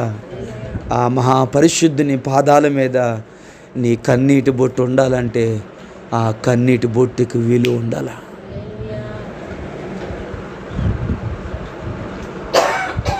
హల్లెలూయా. ప్రతిదానికి ఏడిసి, ప్రతిదానికి కలిగి, ప్రతిదానికి ఆమె దేవునితో మన కన్నులతో నిబంధన చేసుకుంటే బాగుంటుంది. మనం ఏంటంటే, ప్రభువా నీ పాదాల మీద తప్ప ఇక దేని మీద నా కన్నీరు ఉండకూడదు. హల్లెలూయా. నీ చిత్తం నెరవేర్చడం తప్ప మరి దేనికి పనికిమాలిన దానికోసం నేను ఏడవకూడదు. ప్రభువా నా కన్నులను అలా దీవించిన నేను ఒక చిన్న ప్రార్థన చేస్తే మంచిది అనిపిస్తుంది. అవునా కాదండి? Praise Lord. Hallelujah. Hallelujah. Hallelujah. పుట్టినరోజు నాడు నేను ఏదో అన్నాడని లాట్లు గారిచిన ఒక కన్నీరు. నువ్వు అదంతా కలిసి ఆ హల్వాలో వేసి మాకు పెట్టినావు. నువ్వు అందరూ రుచిగా ఉందని తినేసారు. అది దాని ఏమంటారు, ఆ నెయ్యితో పాటు నీ కన్నీళ్ళు కూడా అందులో పడేసినావు నువ్వు అమాయకంగా. హల్లెలూయా. ఈరోజు నీకు చెప్పే ముచ్చట ఏంటంటే, అలాంటి వాటి కోసం వృధా చేయొద్దు. ఆమెన్ అనేవాళ్ళు అంటానే ఉంటారు. హల్లెలూయా. ఎవరికి నచ్చినట్టు వాళ్ళు అంటూ ఉంటారు. మన చిత్రం ఏంటంటే, వేటిని మనసులోకి తీసుకోవాలి వాటిని తీసుకోవట్లే. వాటిని మాత్రం దేవుడు 2 చెవులు పెట్టాడు, ఈ చెవులోంచి ఈ చెవులోంచి వదిలేయడానికి, కానీ వాక్యాన్ని వదిలేస్తాను. కానీ ఇది మాత్రం పాట పాడతాను. నిత్యము ప్రతినిత్యము నీ జ్ఞాపకాలతో నా అంతరంగ దొంగ పాట. నేనేమనుకోకండి మాత్రం. హల్లెలూయా. ఆయన జ్ఞాపకాలు ఏడున్నాయి అక్క? ఉన్నదల్లా నన్ను తినాను అన్నది, నన్ను అడిగిలా అన్నాడు, ఈడిలాగా అన్నాడు, పేస్ట్ కూర ఇలాగ అన్నారు, పేస్ట్రమ్ గారు నన్ను ఇలాగ అన్నారు, ఆ బెదరు ఇలా అన్నారు, ఈ బెదరు ఇలా అన్నారు. ఎంత ప్రేమించి ఎంత చేశాను నన్ను నిన్ను మాట్లాడడానికి నోరు ఎలాగొచ్చి. దేవా నువ్వు సోతున్నావు ఆపే అంటాడు ఆయన. చనమే అంటాడు దేవుడు. హల్లెలూయా. హల్లెలూయా. నిజంగా నేను అలాగే అనుకుంటాను. నీకు ప్రేమించే భర్త ఉండి నిన్ను బాగా ప్రేమగా చూసుకొని నీకు కావాల్సినంత తెచ్చిపెట్టి, నువ్వు అడగకముందే నీకు కావాల్సినంత తెచ్చిపెట్టి, నిన్ను బంగారంలాగా ఏదేదో పూల్లో పెట్టి చూసుకుని భర్త నీకు దొరికితే, ఆ భర్త నిన్ను ప్రేమగా చూసుకుంటుంటే తిండి ఉండి పట్టలేక, హల్లెలూయా, ప్రతిదానికి ఏడుచ్చా ఉండి పిచికారి గోడలు పిచికారి చేస్తూ ఉంటే ఏదో ఒక రోజు నీ భర్త అంటే చంద్రమే అంటాడా లేదా? అంటాడా లేదా? ఎందుకు ఎడతావు ప్రతిదానికి? హల్లెలూయా. నీకేం తక్కువ? నేను అదే అడుగుతున్నాను. నీకేం తక్కువ? నీ కొరకు ప్రాణం పెట్టిన వాడు ఉన్నాడు, నీ కొరకు రక్తం కార్చిన వాడు ఉన్నాడు. నిన్ను నిందిస్తున్నారే, నిన్ను ఏర్పరచుకుంది నిన్ను నిందించేవారు కాదు, నిన్ను ఏర్పరచుకుంది తన చంకనెత్తుకునేవాడు, నీ కొరకు ప్రాణం పెట్టేవాడు, నీ కొరకు రక్తం కార్చేవాడు కదా. వాళ్ళు అంటారు, వాళ్ళ బుద్ధంతా అరే నిన్ను కన్నది వాళ్ళు కాదు, నేను ఎన్నుకున్నది వాళ్ళు కాదు, నిన్ను రక్షించింది వాళ్ళు కాదు, నీ కొరకు ప్రాణం పెట్టింది వాళ్ళు కాదు, నిన్ను పరలోక రాజ్యం తీసుకుని వెళ్ళగలిగి వాళ్ళు కాదు. నీ జీవితం పాడైపోతే వాళ్ళు వేలెత్తి చూపించిదిగో అనగలరేమో కానీ పాడైపోయిన నీ జీవితాన్ని బాగు చేయగలిగిన వాడు నీ ప్రభు అయిన యేసుక్రీస్తు మాత్రమే కదా. ఆయన వైపు చూసి కన్నీరు కారిస్తే నీ దుఃఖానికి విలువ ఉండే. దాని మాని చేసి అడ్డమైన దాని కొరకు కన్నీరు గారి చేసేసి ఆయాసపడిపోతే దానికి దేవుడు ఎలా బాధ్యుడవుతాడు? అమాయకంగా నువ్వు. హల్లెలూయా. దేవుని నామమున మహిమ కలుగును గాక. మన లేఖనాలు చదివిస్తాను, మీకు భలే దీవెనకరంగా ఉంటాయని నేను నమ్ముతున్నాను. సో మొదటి మనం ఏం నేర్చుకుంటున్నామంటే ఆయన ఒంటరిగా కొంత దూరం వెళ్ళాడు. రెండోది మనం ఏం నేర్చుకుంటున్నామంటే ఆయన ప్రార్థన సాదాసీదుగా కునుకుపాట్లతోని అలా లేదు. ఆ ప్రార్థన ఎలా ఉందంటే మీ అందరికీ కృప దేవుడు దయచేయను కాక, తన దాసునికి దేవుడి కృప దయచేయను కాక. గ్రామం కొరకు ఎలాగూ ప్రయాసపడదామంటే మంచం మీద బిడ్డని కండానికి ఉన్నటువంటి స్త్రీ ఆ దుప్పట్లు ఇలా పట్టుకొని పెనుగులాడు ఎలాగైతే అని ఏడుస్తుందో, ఒక్క జనము కనుటకు ఒక్కనాటి ప్రసవ వేదన సరిపోదని రాయబడినట్టుగా నశించిపోతున్న ఆత్మల కొరకు అలాంటి దుఃఖము సలిపితే శరీరము నలిగిపోయేంతగా, కంట్లో కన్నీళ్ళు కార్చినంతగా, మోకాళ్ళు ఆయన సన్నిధిలో వాడిపోయేంతగా, అవి నల్లబడిపోయేంతగా, అందము పోయిన హల్లెలూయా hallelujah hallelujah praise the lord. తన బిడ్డ పెరిగి పెద్దవ్వాలి, తన బిడ్డ ఆరోగ్యంగా ఉండాలని కడుపును బిడ్డను పుట్టిన బిడ్డ అలాంటి దౌర్భాగ్య నీచ నికృష్టమైన వాళ్ళు ఉన్నారు. వాళ్ళ సంగతి పక్కన పెడితే, వాళ్ళ ముచ్చట పక్కన పెడితే తన అందం తరిగిపోతుంది అనుకున్నా, అక్కల చెల్లెలు ఉన్నారు, వాళ్ళ అందం తరిగిపోతుంది అనుకున్నప్పటికీ కూడా తన స్తనముల దగ్గరికి తీసుకొచ్చి బిడ్డకి పాలు ఇచ్చేటప్పుడు నా అందం పోతుంది, నా నెత్తురు ఆ పాలుగా మారిపోతుంది, నేను ఇలాగ బిడ్డకి నేను పాలు ఇవ్వడం వల్ల నా శరీరం వదిలైపోతుంది, నా అందం పాడైపోతుంది అని అనుకోదుగా తల్లి. ఆ బిడ్డ పెరిగి పెద్దవాడు అవ్వడానికే తన అందాన్ని ఆ తల్లి కోల్పోతున్నప్పుడు, తల్లి మనసు కలిగి తండ్రి మనసును కలిగి లోక రక్షణ కొరకు దేశ రక్షణ కొరకు నీ అందము పాడైపోతున్నా, నీ సౌందర్యం పాడైపోతున్నా, ఆయన సన్నిధిలో ఉపవాసం ఉండి గోజాడి అంగలార్చి కన్నీటి కార్చగలిగితే, అందుకే నా దేవుడు కూడా ఏమని చెప్పాడంటే ప్రార్థన చేయు స్త్రీలను పిలవనంపండి అనలేదు, రోదన చేయు స్త్రీలను పిలవనంపమన్నాడు, అంగలార్చమన్నాడు, అంగలార్పు విద్య నేర్పించమన్నాడు. ఏ విద్య? మీ అమ్మా నాన్న మీకు చదువులు నేర్పిస్తున్నారు, ఇంగ్లీష్ నేర్పిస్తున్నారు, తెలుగు నేర్పిస్తున్నారు, కరాటే నేర్పిస్తున్నారు, మ్యూజిక్ ఏదో నేర్పిస్తున్నారు. కానీ ప్రభు చెప్పిన మాట ఏంటో తెలుసా? అంగలార్పు విద్య. ప్రార్థన కూడా అనలేదు ఆయన. స్టైల్గా నాయన స్తోత్రం ప్రభువా, ఇందు మూలమని నీకు తెలియచేయనది ఏమనగా మా దేశము పాడైపోతుండగా నీ కృప చేత మీ కనిమికం చేత రక్షించు నాయన. హోరి కలమ శిఖర వాళ్ళందరూ కాదు. హల్లెలూయా. రోదన చేయు స్త్రీలను పిలవనంపండి, అక్కలారా మీ కుమార్తెలకు అంగలార్పు విద్య నేర్పించండి. ఏంటది? అంగలార్పు అంటే ప్రార్థనలో చూడొద్దు, ప్రార్థనలో ఆ స్థాయి వేరేది. అంగలార్పు అంటే చేతులు పైకెత్తి మోకాళ్ళు వేసి దిక్కులు పెక్కటిల్లాగా గొంతు చించుకొని గుండె బాదుకొని అయ్యా అయ్యా అయ్యా. యవన కాలముందు తన భర్తను కోల్పోయే స్త్రీ ఎలాగ అంగలారుస్తుందో అలా అంగలార్చమంటున్నాడు. ఆమె నాకు అనిపిస్తుంది ఎంతవరకు ఎట్టో కూడా బతికి తగలడ్డాం, కానీ ఇక మీదటనైనా అలాంటి ప్రార్థనా జీవితం మనకి సొంతమైతే, అలాంటి ప్రార్థనా జీవితాన్ని దేవుడు మనకు అనుగ్రహిస్తే, అలాంటి అంగలార్పు మనం వెళ్ళగలిగితే, రేపొద్దున మన బుడ్డి మన కళ్ళ ముందుకు వచ్చినప్పుడు మనం సిగ్గుపడవలసిన వారిగా కాక కొంతైనా మినిమం అయినా అందులో కన్నీరు ఉండగలిగే స్థాయిలో మనం ఉంటామన్నది నా ముచ్చట. ఆమె ఈరోజు ఉదయం వెళ్ళాను ప్రార్థనకి, ఎగ్జామ్ ప్రార్థనకు వెళ్ళాను. కాళ్ళు నొప్పి, ఈ కాళ్ళు వాసిపోయింది. తర్వాత బెడ్ వచ్చి నొక్కి పెట్టాడు, కానీ కాళ్ళు వాసిపోయింది, నొప్పు, పక్కకి ఇలా జబ్బుకొని గోడ కానుకొని మోకరిస్తున్నానే కానీ లోపల బాధ, వేదన. ఈరోజు చెప్పనా, నేను సిగ్గు విడి చెప్తున్నాను, ఈరోజు దేవుని సన్నిధిలో నేను ఏమన్నా తెలుసా, నా ఒళ్ళు చూస్తే నాకు అసహ్యమేస్తుంది ప్రభా, ఎంతలో ఉన్నాను నేను, నీ సన్నిధిలో మోకాళ్ళు లేకపోతున్నాను, నాకు ఈ ఒళ్ళు తీసేయి. నేను స్లిమ్గా కనబడాలని కోరుకోవట్లేదు, కానీ హల్లెలూయా, నేను మోకరించడానికి అనుకూలంగా ఉండే దేహ దారుఢ్యాన్ని, బలాన్ని, శక్తిని నాకు ఇవ్వు ప్రభువా. కాళ్ళు ఒక మూలకు పడేసి, చెయ్యట మూలకు పడేసి, తలేమో గోడకు పడేసి, నాయన దేవా స్తోత్రం నాయన, హల్లెలూయా. నాకు అనిపిస్తుంది, మరలా చెప్తున్నాను, ఇప్పుడు ఈ సమయాన్ని నేను వినియోగించుకోకపోతే ఇంకొక 10 సంవత్సరాలు, ఇంకొక 20 సంవత్సరాల వయసు ముందుకు వెళ్ళిపోయిన తర్వాత, సాధారణంగా మాట్లాడుతున్నాను, దీని విషయంలో కూడా నేను దేవుని వేడుకుంటున్నాను, కానీ సాధారణంగా మాట్లాడితే అప్పుడు మోకాళ్ళు వేయాలన్నా నేను వేయలేనేమో, అప్పుడు ఏడవాలన్నా నేను ఏడవలేనేమో. హల్లెలూయా. దాన్ని పడుకోబెట్టి నువ్వు డిస్టర్బ్ అవ్వకు మధ్యలో. హల్లెలూయా, ఆమేన్. రేపు పొద్దున ఒళ్ళు వంగాలన్నా వంగదేమో, ఏడవాలన్నా ఏడవలేమేమో, మొక్కలు వేయాలన్నా వేయలేమేమో. యాక్సిడెంట్లో కాళ్ళు కోల్పోయిన వారు ఉన్నారు, మొక్కలు వేయగలరా?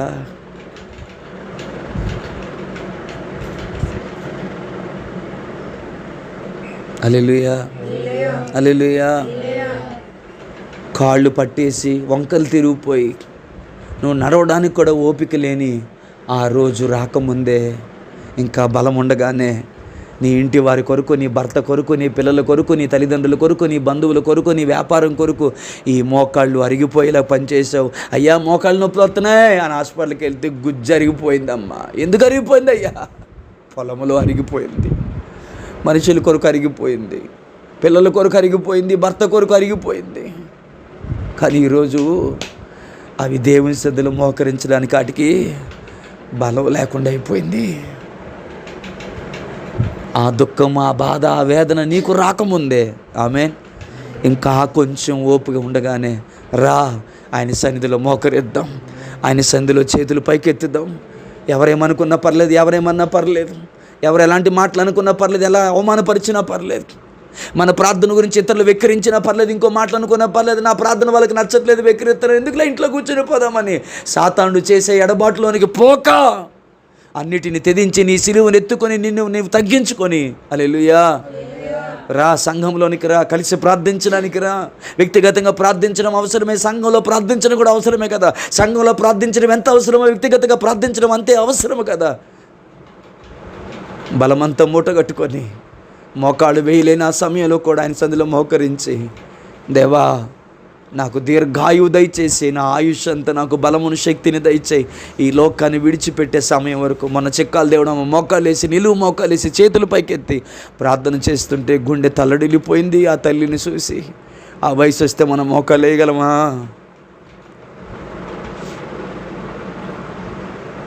రెండు చాలా చెప్పాలి, టైం అయిపోయింది, 1 గంట అయిపోయింది. హల్లెలూయా. సో మొట్టమొదటి దేవుని నేర్చుకున్నాం, ఆయన ఏకాంతంగా వెళ్ళాడు తండ్రితో గడపడానికి. రెండోది ఏం నేర్చుకుంటున్నామంటే, ఆయన ప్రార్థన కునుకుపాట్లతో లేదు, ఆయన ప్రార్థన ఆవలింతలతో లేదు, ఆయన ప్రార్థన ఏదో చెయ్యాలన్నట్టుగా లేదు. ఆయన ప్రార్థన నాయనా దేవా దేవా. కొంతమంది గమనిస్తుంటాను, హల్లెలూయా, ప్రార్థన అంతే, మిగతాదంతా కూడా ఏం చేయాలో గుర్తురాదనుకుంటా వాళ్ళకి. నాయన నాయన నాయన నాయన నాయన నాయన నాయన నాయన రాజ రాజ రాజ రాజ రాజ రాజ రాజ రాజ రాజ రాజ మార్తాండ అన్నట్టు. హల్లెలూయా, హల్లెలూయా. ఎన్ని రాజాలు, హల్లెలూయా. అమ్మ మీ ఆయన రాజు కాదమ్మ, యేసు రాజు అమ్మ. ప్రైజ్ లార్డ్, హల్లెలూయా. ఓ నాయన నాయన నాయన నాయన నాయన. ఆయన కూడా విని విని నెక్స్ట్ ఏంట్రా, చెప్పురా నెక్స్ట్ ఏంటో అన్నట్టు ఆయన కూడా ఎదురు చూస్తాడేమో. నాయన నాయన నాయన నాయన మరి మరి నాయన మరి నాయన మరి మరి ఏంటంటే నాయన మరి మరి ప్రభా ఇదిగో పాస్టర్ గారు ఇలా చెప్పారు మరి నాయన నాయన నాయన నాయన అదేదో మర్చిపోన్నా నేను నాయన నాయన నీ దిక్కుమాలి ప్రార్థనకు దండం హెచ్చరితం చేయ.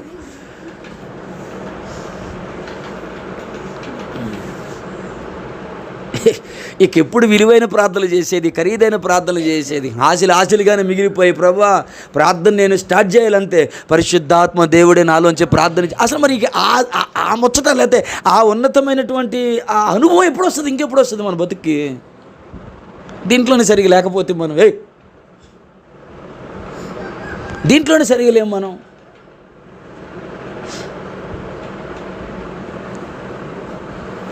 హల్లెలూయా.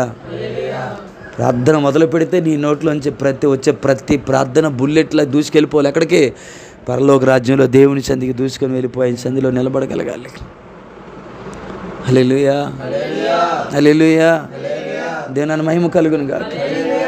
అటు కుడుగుబాటుపడి కునుగుబాట్లు పడుతూ నాయన నాయన నాయన అని చెప్పేసి కాసేపు ప్రార్థన ఆపేసి ప్రార్థన బదులు తేపగారి చేసి ఈ సునామంలో ఇలాంటి భయంకరమైన దాష్టికం నశించును గాక. హల్లెలూయా. నేను ఏమంటానంటే దేవుని వేడుకుందాం, అడుగుదాం దేవుణ్ణి, దేవా ఇలాంటి నాశరకమైన ప్రార్థనలు ఇంకెంతకాలం? వయసు అయిపోతుంది అయ్యా, వయసు అయిపోతుంది. ఇప్పటికే మోకాళ్ళ నొప్పులు వచ్చేస్తున్నాయి, ఇప్పటికే ఒంట్లో బాగోట్లేదు, ఇప్పటికే నీరసం. ఒకరోజు అటు వెళ్ళి చాలు మూల కూర్చొని అమ్మో ఎండ నాయన ఎండ అనే పరిస్థితులు ఇప్పటికే ఈ వయసులోనే వచ్చేసినాయి ప్రభా. ఇక 4 రోజులు పోతే పరిస్థితులు ఎట్లుంటాయో మనకి తెలియదు. ఒకవేళ మనమున్న ఆయన రాకడా వచ్చేస్తుందేమో తెలియదు కదా అక్క. లేవా ఇంకెప్పుడు ప్రభా? ఈ డైలాగ్ ఒక సినిమా డైలాగు, కానీ రోజుకి నాకు ఏదో టైంలో వస్తూనే ఉంటుంది. అదేంటో తెలుసా? ఇప్పుడు కాకపోతే ఇంకెప్పుడు. మోకాళ్ళేసి ప్రార్థన చేయగలిగి ఈ పరిస్థితి ఉన్నప్పుడే ఇప్పుడు కాకపోతే ఇంకెప్పుడు? ఆత్మలో ప్రార్థించాను ఇంకెప్పుడు? దేశం కొరకు ఏడ్చేది ఇంకెప్పుడు? గ్రామం కొరకు ఏడ్చేది ఇంకెప్పుడు? బలమంతా నీ స్వార్థం కొరకు ఖర్చు పెడుతున్నావు కదరా మహానుభావుడా, ఇక దేవుని కొరకు ఖర్చు పెట్టేది ఎప్పుడు?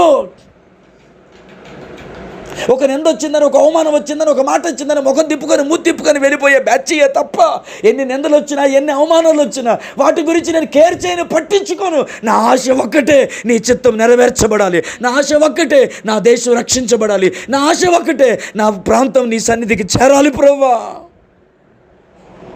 ఇట్టి కృప కలిగినటువంటి అభిషేకాన్ని నాకు దయచే ప్రభు అని ఏమొచ్చట్లేదు. ఆడిలా అన్నాడు, ఇలా అన్నారు, ఇలా అన్నారు, ఇలా అన్నారు, వాళ్ళు అన్నారు, ఇలా అన్నారని ముఖం ముడుచుకొని మూతి ముడుచుకొని వెళ్ళిపోయేటువంటి ఆ దాష్టికం దౌర్భాగ్యమైన జీవితాంతం. ఇంకెన్ని ఉపవాసాలు వింటావు, ఇంకెన్ని వర్తమానాలు వింటావు, ఇంకెన్నిసార్లు దేవుడు నీతో మాట్లాడాలి, ఇంకెంత లోతైన వర్తమానంతో మాట్లాడాలి. సాముయేలుతో మాట్లాడాలి, జాన్ వెస్లీతో మాట్లాడాలి, ఇంకో దైవజన్తో మాట్లాడాలి, జఫర్ శాస్త్రి గారితో మాట్లాడాలి, ప్రవీణ్ కుమార్ గారితో మాట్లాడాలి. ఇంతమంది దైవజన్తో మాట్లాడుతున్న స్తోత్రం హల్లెలూయా అవును ఆమెన్ ఆమెన్ అని మూట కట్టుకుని 4 మాటలు ముచ్చటి మాటలు నోట్లోంచి వచ్చే దాష్టికమే తప్ప ఇన్ని వర్తమానాలు విన్నా నీవు మరలా నీకేదో మాట వచ్చింది, ఏదో అవమానం వచ్చిందని, ఏదో కష్టం వచ్చింది, ఏదో ఇబ్బంది వచ్చిందని ముఖం ముడుచుకొని వెళ్ళిపోయే ఈ బ్యాచ్, ఈ దరిద్రమే తప్ప వచ్చే అవమానాలు వస్తే నిందలు వస్తే రాని పోతే పని అన్నేలు అనుకొని నాకేమి, నా ఆశ ఒకటే, నా గురి ఒకటే, నా గమ్యం ఒకటే, నా పట్ల నా దేవుని చిత్తం నెరవేరాలి, నా పిల్లల జీవితంలో దేవుని చిత్తం నెరవేరాలి. ఎవడేమనుకుంటా అనుకొని వాడు బుద్ధి కొద్ది, వాడి జాతి కొద్ది, వాడి ఇష్టం కొద్ది వాడు మాట్లాడాడు అనుకునేవాడు అనుకొని నా అంతరంగాన్ని ఎరిగిన నా దేవునికి నేనేంటో తెలుసు అనేవారు కాదు కదా. నా కొరకు ప్రాణం పెట్టింది అనేవారు కాదు కదా. నన్ను ఎన్నుకున్నది, నన్ను కోరుకున్నది, తల్లి గర్భంలో పిండముగా రూపింపబడకముందే నన్ను ఏర్పాటు చేసుకున్నది వాళ్ళు కాదు కదా. వాళ్ళు నన్ను పాపులంటే ఏమి, దోషులంటే ఏమి, నన్ను నికృష్టులంటే ఏమి, దౌర్భాగ్యులంటే ఏమి, పనికిమాలంటే ఏమి, అలాంటోడు ఇలాంటోడు అంటే ఏమిటి, డోంట్ కేర్. నా బాధ అంతా ఒకటే, నన్ను పిలిచిన వాని చిత్తము నా జీవితంలో నెరవేర్చబడాలి. నా దేశము నా యేసయ్య పాదాల దగ్గర ఉండాలి. ఇది కదా ఇది కదా ఇది కదా మనకు ఉండాల్సిన ఆశ. ఇంకెంతకాలం రయ్యా, ఇంకెంతకాలం ఎవడో అన్నాడని, ఇంకెంతకాలం ఎవరో ఏదో అన్నారు అంటానే ఉంటారు. జీవితాంతో ఏడుతానే ఉంటావా నీ దరిద్రాన్ని కాకపోతేను? నిన్ను మార్చడానికి, నిన్ను సరిచేయడానికి వాటి మీద దృష్టి పెట్టొద్దు. విశ్వాసముని కర్తయ్య దాన్ని కొనసాగించబడింది యేసయ్య మీద దృష్టి పెట్టని ఎన్ని ప్రసంగాలు నీకు దేవుడు నీతో మాట్లాడాలి, ఎంతమందితో మాట్లాడాలి. పోనీ సాముయేలు జాన్ ఆయన కావాలని నచ్చినట్టు నీ గురించి టాపిక్ తీసుకొని మాట్లాడతాడు. మరి జాన్ వెస్లీ గారు అట్లా కాదు కదా, జఫర్ శాస్త్రి గారు అట్లా కాదు కదా, ఇంకో దైవజనులు అలా కాదు కదా. వారి ద్వారా కూడా దేవుడు నీతో మాట్లాడుతున్నాడు కదా. జెర్మయ్య గారి ద్వారా, లేకపోతే షాలేమర జన గారి ద్వారా దేవుడు మాట్లాడుతున్నాడు కదా. వాళ్ళకి నీవెవరో కూడా తెలియదు కదా. అక్కడైనా మారాలి కదరా అయ్యా, అక్కడైనా మార్పు చెందాలి కదా, అక్కడైనా మారు మనసు పొందాలి కదా. ఇంకెన్నాళ్ళు ముఖం తిప్పుకొని మూతి తిప్పుకొని అరిగి కూర్చునే దాష్టికం ఎంతకాలం నాబాల్లాగా? దేవుడికి కావలసింది నాబాలు లాంటి వాళ్ళు కాదు, దేవుడికి కావలసింది దావీదు లాంటి వాళ్ళు. దేవుని నామానికి మహిమ కలుగును గాక. హల్లెలూయా, హల్లెలూయా, హల్లెలూయా. వాడెవడో వాడికి చెప్పిన సలహా నెరవేరలేదు. ఏం పేరు వాడి పేరు మర్చిపోయారు. ఐతోపియేలట. ఏ పేలు? తల పేలు కన్నా దరిద్రం వాడు. తల ఉన్న పేలు కన్నా దరిద్రం వాడి పేరు ఐతోపియేలట. ఆడు చెప్పిన సలహా నెరవేరలేదని, ఆడు చెప్పిన సలహాలు ఎవరో తీసుకోలేదని ఇంటికి వెళ్ళి ఇల్లంతా సర్దితి ఉరిపెట్టుకొని చచ్చిపోయాడు మహానుభావుడు. హల్లెలూయా. ఆడికి నరకం కూడా ఎక్కువే. నేను అంటాను, ఆ నరకానికంటే దారుణమైంది ఏదైనా ఉంటే అది ఇచ్చేయాలి ఆడికి. హల్లెలూయా. ఒక అమ్మాయి మోసం చేసింది, లేకపోతే భార్య ఇంకోటి తెలిపోయింది, లేకపోతే ఇంకోటి ఏదో జరిగింది, దాన్ని తట్టుకోలేక ఆడు ఊరేసుకున్నాడంటే ఒక అర్థం ఉంది. ఏమరా ఊరేసుకున్నావు అంటే ఆడు చెప్పిన ప్లాన్ ఎవడు పట్టించుకోలేదంటే దానికోసం ఈ పేలుగాడు, హల్లెలూయా, ఈ పేలుగాడు ఏం చేశాడు? మళ్ళీ ఆడి ధర్మం ఏంటో నాకు, ఆడి ఉపదేశం ఏంటో నాకు అర్థం కాలేదు. హల్లెలూయా. మరి ఎవరు ఆడికి ఆ ఉపదేశం చేశారు? కానీ చచ్చిపోయే ముందు ఇల్లంతా చక్కబెట్టుకొని మరి చచ్చిపోయాడు. నాకు ఈ రోజుకి డౌట్, ఆడు ఎందుకు ఇల్లు చక్కబెట్టుకున్నాడు? హల్లెలూయా. ఆడ నరకంలో ఉంటే నేను పోలేను, కానీ పరలోక రాజ్యం ఉంటే మాత్రం పొరపాటు. నేను అడుగుతాను, రే నువ్వు ఎందుకు ఇల్లు చచ్చిపెట్టుకుని చచ్చిపోయినా? నువ్వు ఆడు ఎట పోడలే పరలోక రాజ్యానికి, ఊరు పోసుకున్నాడు. అట్ట ఎలా పోతాడండి? ఆడు పేలు తగలట, పేలు తగ్గడానికి అయిపోతుంది ఆడి జీవితం అంతే. హల్లెలూయా, హల్లెలూయా. నేనేమంటున్నానంటే వీటి కొరక తల్లడిల్లిపోయేది, నా ప్రాణం తల్లడిల్లిపోతుందయ్యా. ఏవి అంత మాట అన్నారే? ఆపురా, మరి ఎంతకాలం రా అయ్యా? నువ్వు పుట్టిన కానించి అంటానే ఉంటున్నారు కదా, నువ్వు పెరిగిన కానించి అంటానే ఉంటున్నారు కదా, నీకు మీసాలు చెప్పిన కానించి అంటానే ఉన్నారు కదా, నీకు పెళ్ళైన నాటి నుంచి అంటానే ఉన్నారు కదా, నీ వారి అంటున్నారు కదా, నీ ఇంటి వారి అంటున్నారు కదా, బంధువులు స్నేహితులు అందరూ అంటున్నారు కదా. ఒరే ఎంతకాలం వాటి గురించి బాధపడతావు? ఇది కాదు మనం వచ్చుట, ఇది కాదు మనం బాధపడాల్సింది, దీనికి కాదు కదా మనం ఏడవలసింది. దేనికి? తల్లి గర్భంలో పిండముగా రూపింపబడకముందే ఏ ఉద్దేశంతో దేవుడు మనల్ని ఏర్పాటు చేసుకున్నాడో ఆ ఉద్దేశం మనలో నెరవేరాలని కదా ఏడవాలి. ఆ దుఃఖానికి కదా విలువ ఉంటుంది. అలాంటి కన్నీళ్ళు కదా ఆయన కవిలో దాచిపెచ్చబడతాయి. ఒరకనే ప్రతిదానికి ఏడ్ చేసి సేవం చచ్చిపోయింది, కోడి చచ్చిపోయింది, కోడి చచ్చిపోయింది అని. హల్లెలూయా, హల్లెలూయా.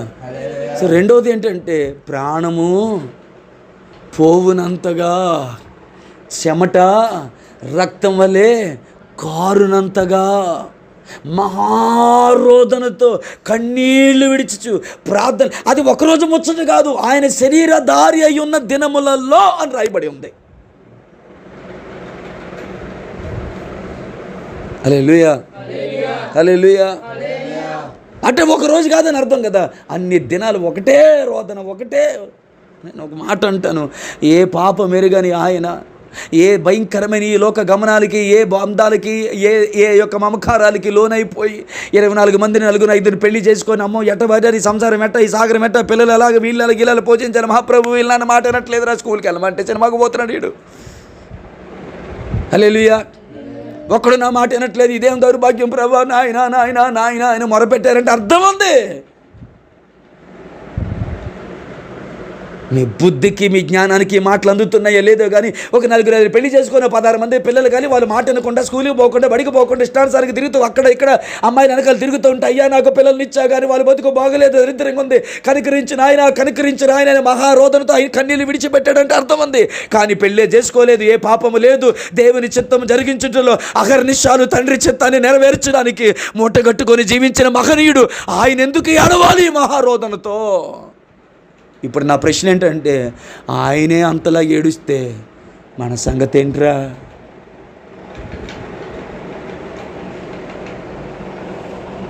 కదండి. ఏ బంధాలు, బాంధవ్యాలు, ఈ లోక సంసార సుఖాలు ఏమీ కూడా ఆయన దగ్గర లేవు కదా. హల్లెలూయా, హల్లెలూయా. ఓ 10 మందిని పెళ్లి చేసుకొని 4 గణేసినటువంటి పాపదేమో కాదు కదా ఆయన. నాలో పాపం ఉందని ఎవరు స్థాపించగలరని ప్రపంచాన్ని సవాలు చేసిన పరిశుద్ధుడే. చేయుటకు నీవు నాకు అప్పగించిన పని నెరవేరుస్తున్నాను చెప్పగలిగిన వాడే.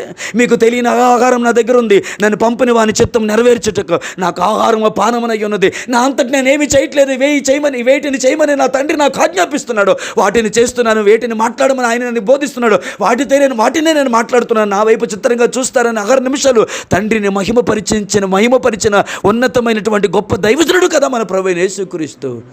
ఆయనే మహారోదనతో కన్నీళ్లు విడిచుచ్చు తన్ను మరణము నుంచి తప్పించగలిగిన వారికి ప్రార్థనలు యాచనలు చేస్తే కృపమ్మ, మరి మనమెంత ఏడవారి దేవుని దగ్గర? ఏమి ఆ నలుగుడేది? ఆ బాధేది? ఏమనుకోకండి ఇలా అన్నానని. 3 పూట్ల శరీరాన్ని సుఖపెట్టేది, తినే నచ్చినంత కొంబాలు తినేయడమే తప్ప తినొద్దనడం లేదు. ఒకనాడైనా తిరిగి కూర్చోమన్నాను నేను. హల్లెలూయా. అమ్మ చెప్పకపోయినా, నాయన చెప్పకపోయినా, దైవజనుడు చెప్పకపోయినా, నీ మట్టుకు నీవు గుండెలో అనుకొని నా దేవుని సందులో నేను ఉపవాసం ఉండి ప్రార్థించాను. అనిలు చెప్తున్నాను, నిశ్చయ చెప్తున్నాను, శ్యామ చెప్తున్నాను, ఇప్పటి నుంచే మీ శరీరానికి ఉపవాసాన్ని అలవాటు చేయండి. నా తిండిని అలవాటు చేయొద్దురా. కుంభాలు తిండిని అలవాటు చేయొద్దు. సారీ, నా మాట మిమ్మల్ని గాయపరిస్తే. కుంభాలు తిండిని అలవాటు చేయొద్దు. ఉపవాసాన్ని అలవాటు చేయండి. ఎండను అలవాటు చేయండి. కష్టాన్ని అలవాటు చేయండి. సుఖాన్ని సౌఖ్యాన్ని ఏ శరీరంలో వద్దు మనకి. మన శరీరం ఎలా ఉండాలంటే ఒక సైనికుడి శరీరంలాగా రాటు తేలిపోయి ఉండాలా. ఆమెను చెప్తారనుకున్నాను. హల్లెలూయా, హల్లెలూయా, హల్లెలూయా. ఆమె ఏదో సందర్భం వచ్చిందని ఏదో మెచ్చేసుకోవాలని, లేకపోతే వాళ్ళు నన్ను మెచ్చేసుకోవాలని చెప్పట్లేదు. కానీ నేను దాసు బ్రదర్ని ఎరుగుదును. గొయ్యి తవ్వాలన్నా, ఒక పని చేయాలన్నా, పారెయ్యాలన్నా, హల్లెలూయా, ఉన్నాను. అన్నిటికన్నీ ప్రయాసపడే తత్వం కలిగిన వ్యక్తి. హల్లెలూయా. మా సంపు తవ్వింది కానీ, లేకపోతే మేము దాన్ని ఏమంటారు, ఆ పైపు ఏముంటుంది, హల్లెలూయా, ఎర్త్. నువ్వు అన్నది నీకెనబడింది లేదు. హల్లెలూయా. ఆ ఎర్త్ పాప వేయడానికి తవ్వినప్పుడు కానీ అసలు ఆ కష్టపడిన విధానాన్ని మర్చిపోలేను నేను. దేనామని మహిమ కలిగిన గాక. హల్లెలూయా. 4 పారలు వేసి పాస్టర్ గారండి కాదురా, 400 పారలు వేసేసి, హల్లెలూయా, హల్లెలూయా, ఇంకా 100 పార్లకు నేను సిద్ధంగా ఉన్నాను పాస్టర్ గారు, ఈ కుప్ప అయిపోయింది, ఇంకో కుప్ప ఏదని అడగాలి. ఏ కుప్ప? ఏ కుప్పరయ్యా? ఈ కుప్ప కాదురా, మట్టి కుప్ప, ఇసుక కుప్ప, రాళ్ళు కుప్ప. ఇది అయిపోయింది పాస్టర్ గారు, ఇంకో కుప్ప ఏదని అడగాల. అంతేగాని ఈ ప్లేట్ అయిపోయింది, ఇంకో ప్లేట్ ఏదని అడగకూడదురా.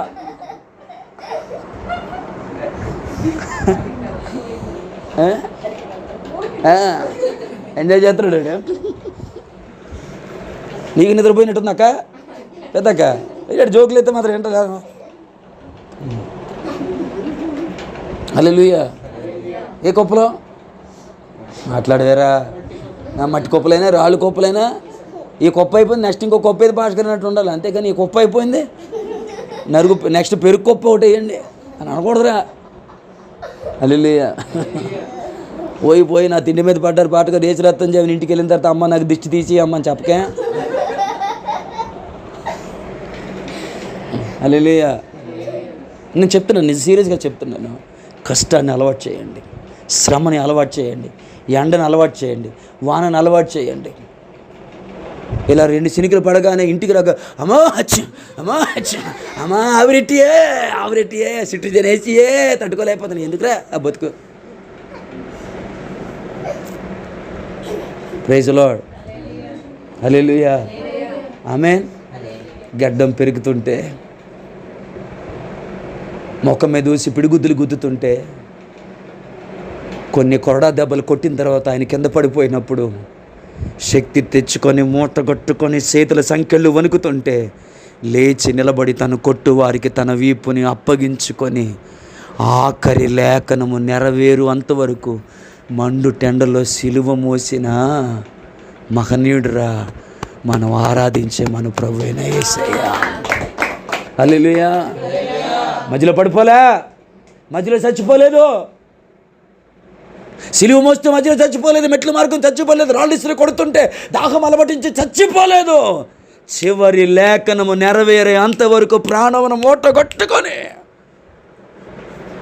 చివరికన్నాడు, లేఖనము నెరవేరినట్లు నేను దప్పిక కొనుచున్నానని చెప్పి సమాప్తమైనదని చెప్పి చనిపోయినాడు. ఆయన ప్రతి లేఖనాన్ని నెరవేర్చి ఆ తర్వాత చనిపోయాడు తప్ప మార్గం మధ్యలో చనిపోలేదు ఆయన. ఎందుకో తెలుసా తెలుసా శ్యామ? ఎందుకో 30 సంవత్సరాలు శరీరాన్ని సుఖపెట్టలేదు, కష్టించి పని చేసి దేవుని చిత్తం నెరవేర్చడానికి, సిలువ మోయడానికి కావలసిన శక్తిని 30 సంవత్సరాలు మూటగట్టుకున్నాడేమో నా ప్రభువైన యేసుక్రీస్తు. సుఖాన్ని సౌఖ్యాన్ని అలవాటు చేయొద్దురా శరీరానికి. వద్దు. పలానా సేవలు, పలానా కొండకి వెళ్ళిపోవాలి, కొన్న లోయలోకి వెళ్ళిపోవాలి, మిషనరీగా సేవ చేయడానికి రెడీగా ఉంటే, ప్రభా నేను రెడీగా ఉన్నాను ప్రభా అనాలి తప్ప, ప్రభా ఒక 10 రోజులు ఆగు రన్నింగ్ చేసి ఒళ్ళు తగ్గించుకొని వస్తానని అనకూడదు. అప్పుడు నువ్వేట ప్రతిదానికి నవ్వుతావు. హల్లెలూయా, ఆమేన్. పాకిస్తాన్ వాళ్ళు యుద్ధాన్ని ప్రకటిస్తూ వాళ్ళ ఇష్టానుసారంగా ప్రవర్తన చేస్తున్నారు. భారతదేశ సైన్యం రెడీగా ఉంది. మన దేశపు సైన్యము నిలబడిన విధానం చూసి పాకిస్తాన్లో సైనికులు వణికిపోతున్నారు. హల్లెలూయా, ఆమేన్. దావీదు గురించి ఒక మాట ఉంటుంది. దావీదు ఎలా అంటాడో తెలుసా? దావీదు నిలబడితే యుద్ధం చేయవసరం లేదు. దావీదు నిలబడతానంట సింహపు గుండె వంటి గుండె కలిగిన వారు కూడా భయముతో వణికిపోయేవారట. బాబా ఇవి చెప్తుంటే కూడా ఒళ్ళు జలదరెత్తుంది నాకు. హల్లెలూయా.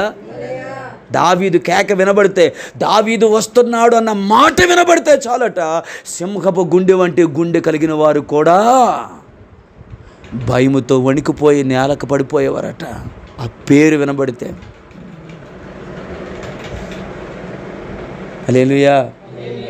నిలువెత్త విగ్రహాన్ని చూసి భయపడిపోయి పారిపోయిన సౌలు లాంటి బ్యాచ్ కాదు మనోడు. హల్లెలూయా. సింహాన్ని చీల్చి, ఎలుగుబంటిని చీల్చి, నీవు ఈటెను, కత్తిని, డాలును పట్టుకొని నీవు నా మీద యుద్ధానికి వస్తున్నావు. నీవు తిరస్కరించిన సైన్యములకు అధిపతిగా యెహోవా నామం పేరిట నీ మీద యుద్ధానికి వస్తున్నానని చిన్నప్పుడే గొలియాతు ఎదుట నిలబడిన గుండె ధైర్యం రా దావీదే. అలా ఉండాలి మనం. ఆమేన్. హల్లెలూయా, హల్లెలూయా, ఆమేన్. సకల విద్య ప్రావీణ్యత కావాలి. యేసు రక్తం జయం. అమ్మ బాబోయ్ చాలా టైం అయిపోయింది. హల్లెలూయా, ఆమేన్. దేవుని నామమున మహిమ తెలియజేస్తారా? Praise the Lord. Hallelujah, amen. ఆయన తల్లడిల్లిపోయి ఆయన సన్నిధిలో రక్తము చెమట వలె రక్తము చెమట వలె కారిందంట. అంత వేదనకు గురయ్యాడు. నేను అంటాను, నిజముగా ప్రార్థించు వారికి యెహోవా ఆసనుడైతే ఆ నిజంగా ప్రార్థించడం అంటే అదేనేమో కదా.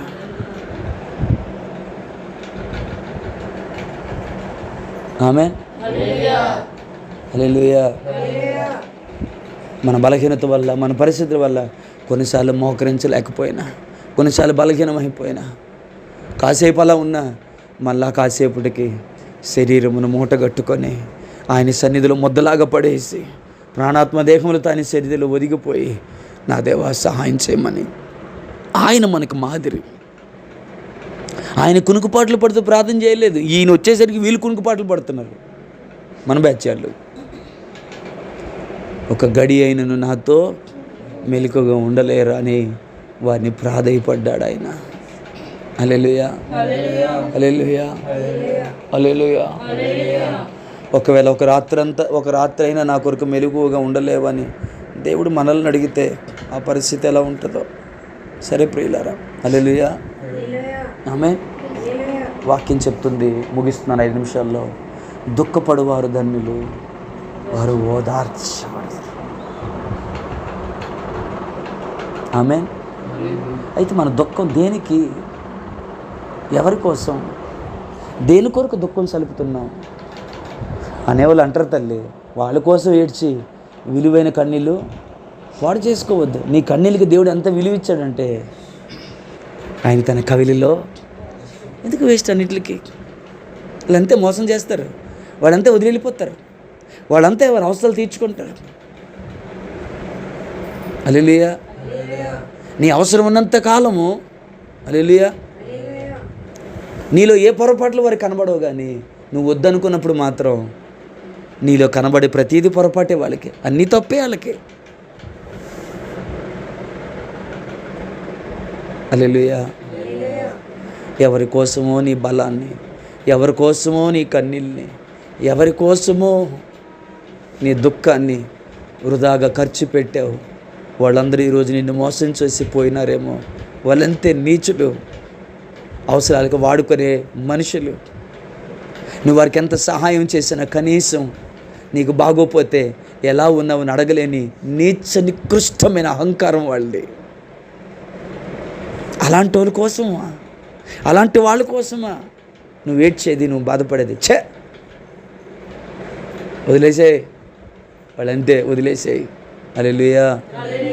నమ్మదగిన నీ దేవుడు ఉన్నాడు, నిన్ను ప్రేమించే నీ ప్రభు ఉన్నాడు. నీ కన్నీటికి విలువ ఇవ్వలేనే ఆ నీచుల కోసం ఏడుస్తున్నావు, కానీ నీ కన్నీటిని తన కవిలలో దాచిపెట్టుకునే దేవుని సన్నిధికి ఎందుకు విలువ ఇవ్వట్లేదు నువ్వు?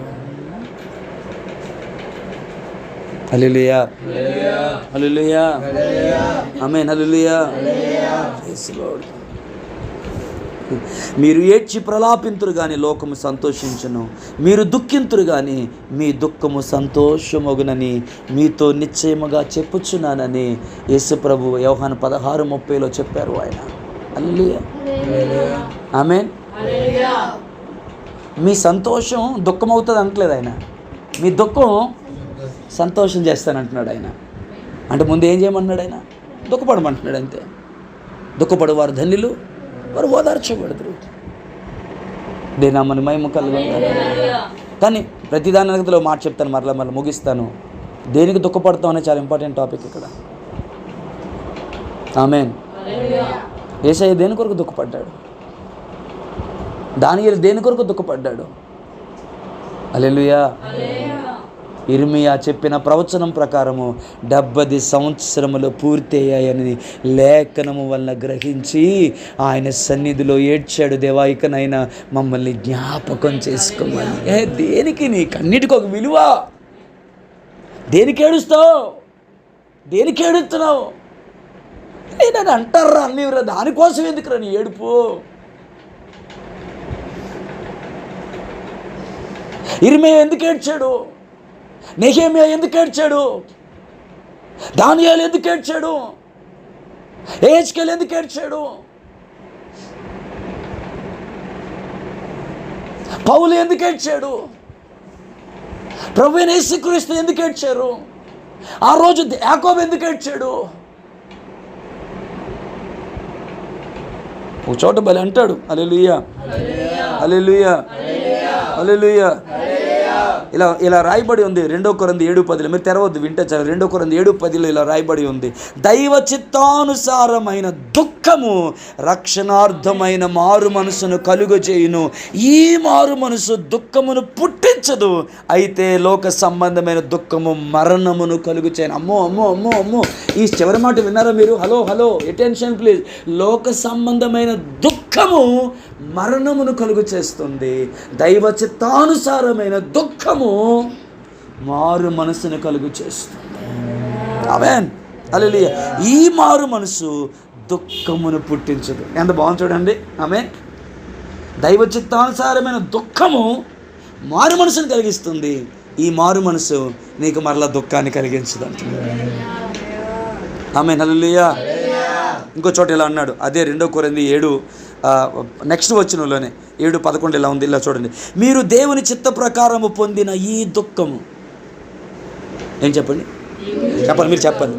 మీరు లేకపోతే నేను దేవుని చిత్త ప్రకారము పొందిన ఈ దుఃఖం. ఏ దుఃఖం అంటది? Very good, very good. ఏ దుఃఖం అంట? మరి మీ దుఃఖం? చెప్పండి. మరి మన దుఃఖం? అంతమందిలో పాస్టర్ గారు నన్ను అంత మాట అన్నారు. నా బాధ ఏం తెలుసు, నా కష్టం ఆయనకి ఏం తెలుసు, నా కళ్ళీలు అని తెలిసి, ఎంత ప్రార్థన చేస్తున్నా తెలుసు, ప్రార్థనకు రావట్లేదే అని కోపంగా మాకు ఇలా పెట్టుకుని అన్నాడు. కానీ ఆయనకేం తెలుసు నేను ఎంత ప్రార్థన చేస్తాను? ఆపా సెండాలో. హల్లెలూయా. ఏ దుఃఖం? దైవ చిత్తాను మీరు దేవుని చిత్త ప్రకారము పొందిన ఈ దుఃఖం. ఈ మాట నా జీవితంలో నెరవేర్చబడాలని కోరుకుంటున్నాను. హల్లెలూయా, ఆమేన్. అన్నోళ్ళు అనుకునే వదిలేసిపోని నేనేం చేయగలను? బతిలాడుతాను, ప్రాధేయపడతాను, అంతకుమించి నేను చేయగలిగింది ఏముంది? హల్లెలూయా, హల్లెలూయా, హల్లెలూయా. నా ప్రభువునే చాలా మంది వదిలిపెట్టి వెళ్ళిపోయినాను. ఎంత పనికిమాలోని. హల్లెలూయా.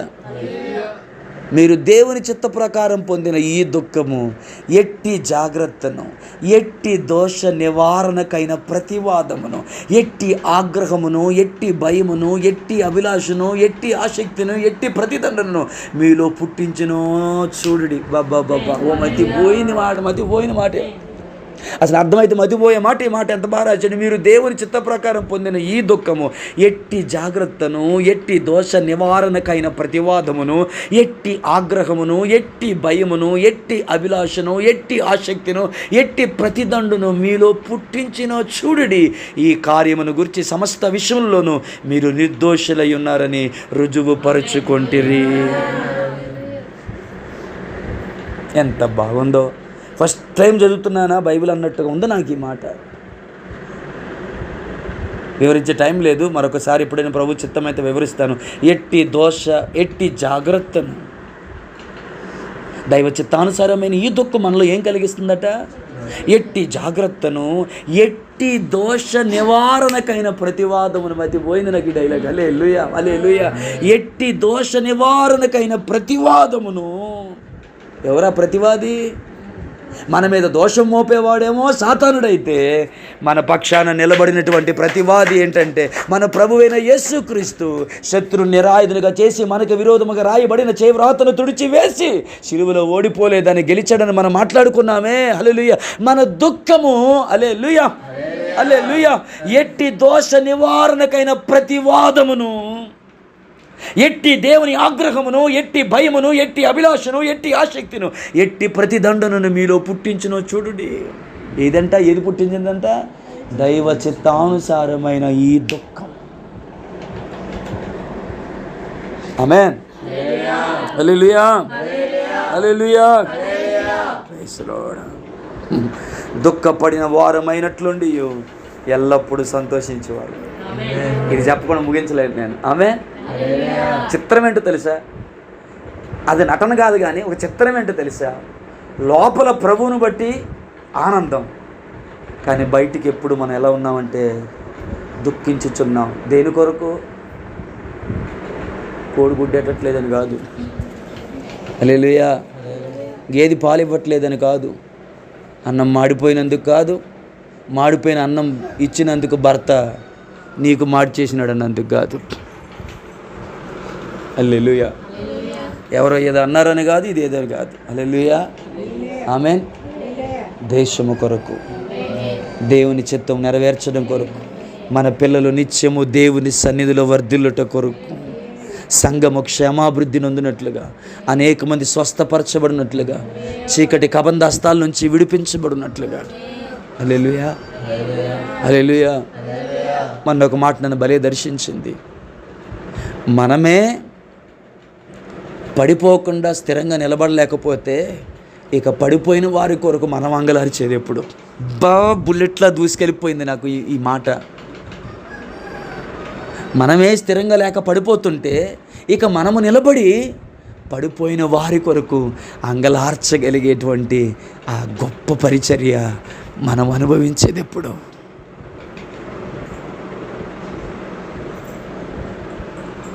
హల్లెలూయా, హల్లెలూయా. దుఃఖపడిన వారమైనట్లుండి ఎల్లప్పుడూ సంతోషించేవారము, దరిద్రమైనట్లుండి అనేకులకు ఐశ్వర్యము కలిగించేవారు, ఏమీ లేని వారమైనట్లుండి సమస్తమును కలిగిన వారము. దేవుని నామానికి మహిమ కలుగును గాక. ఆమేన్. హల్లెలూయా.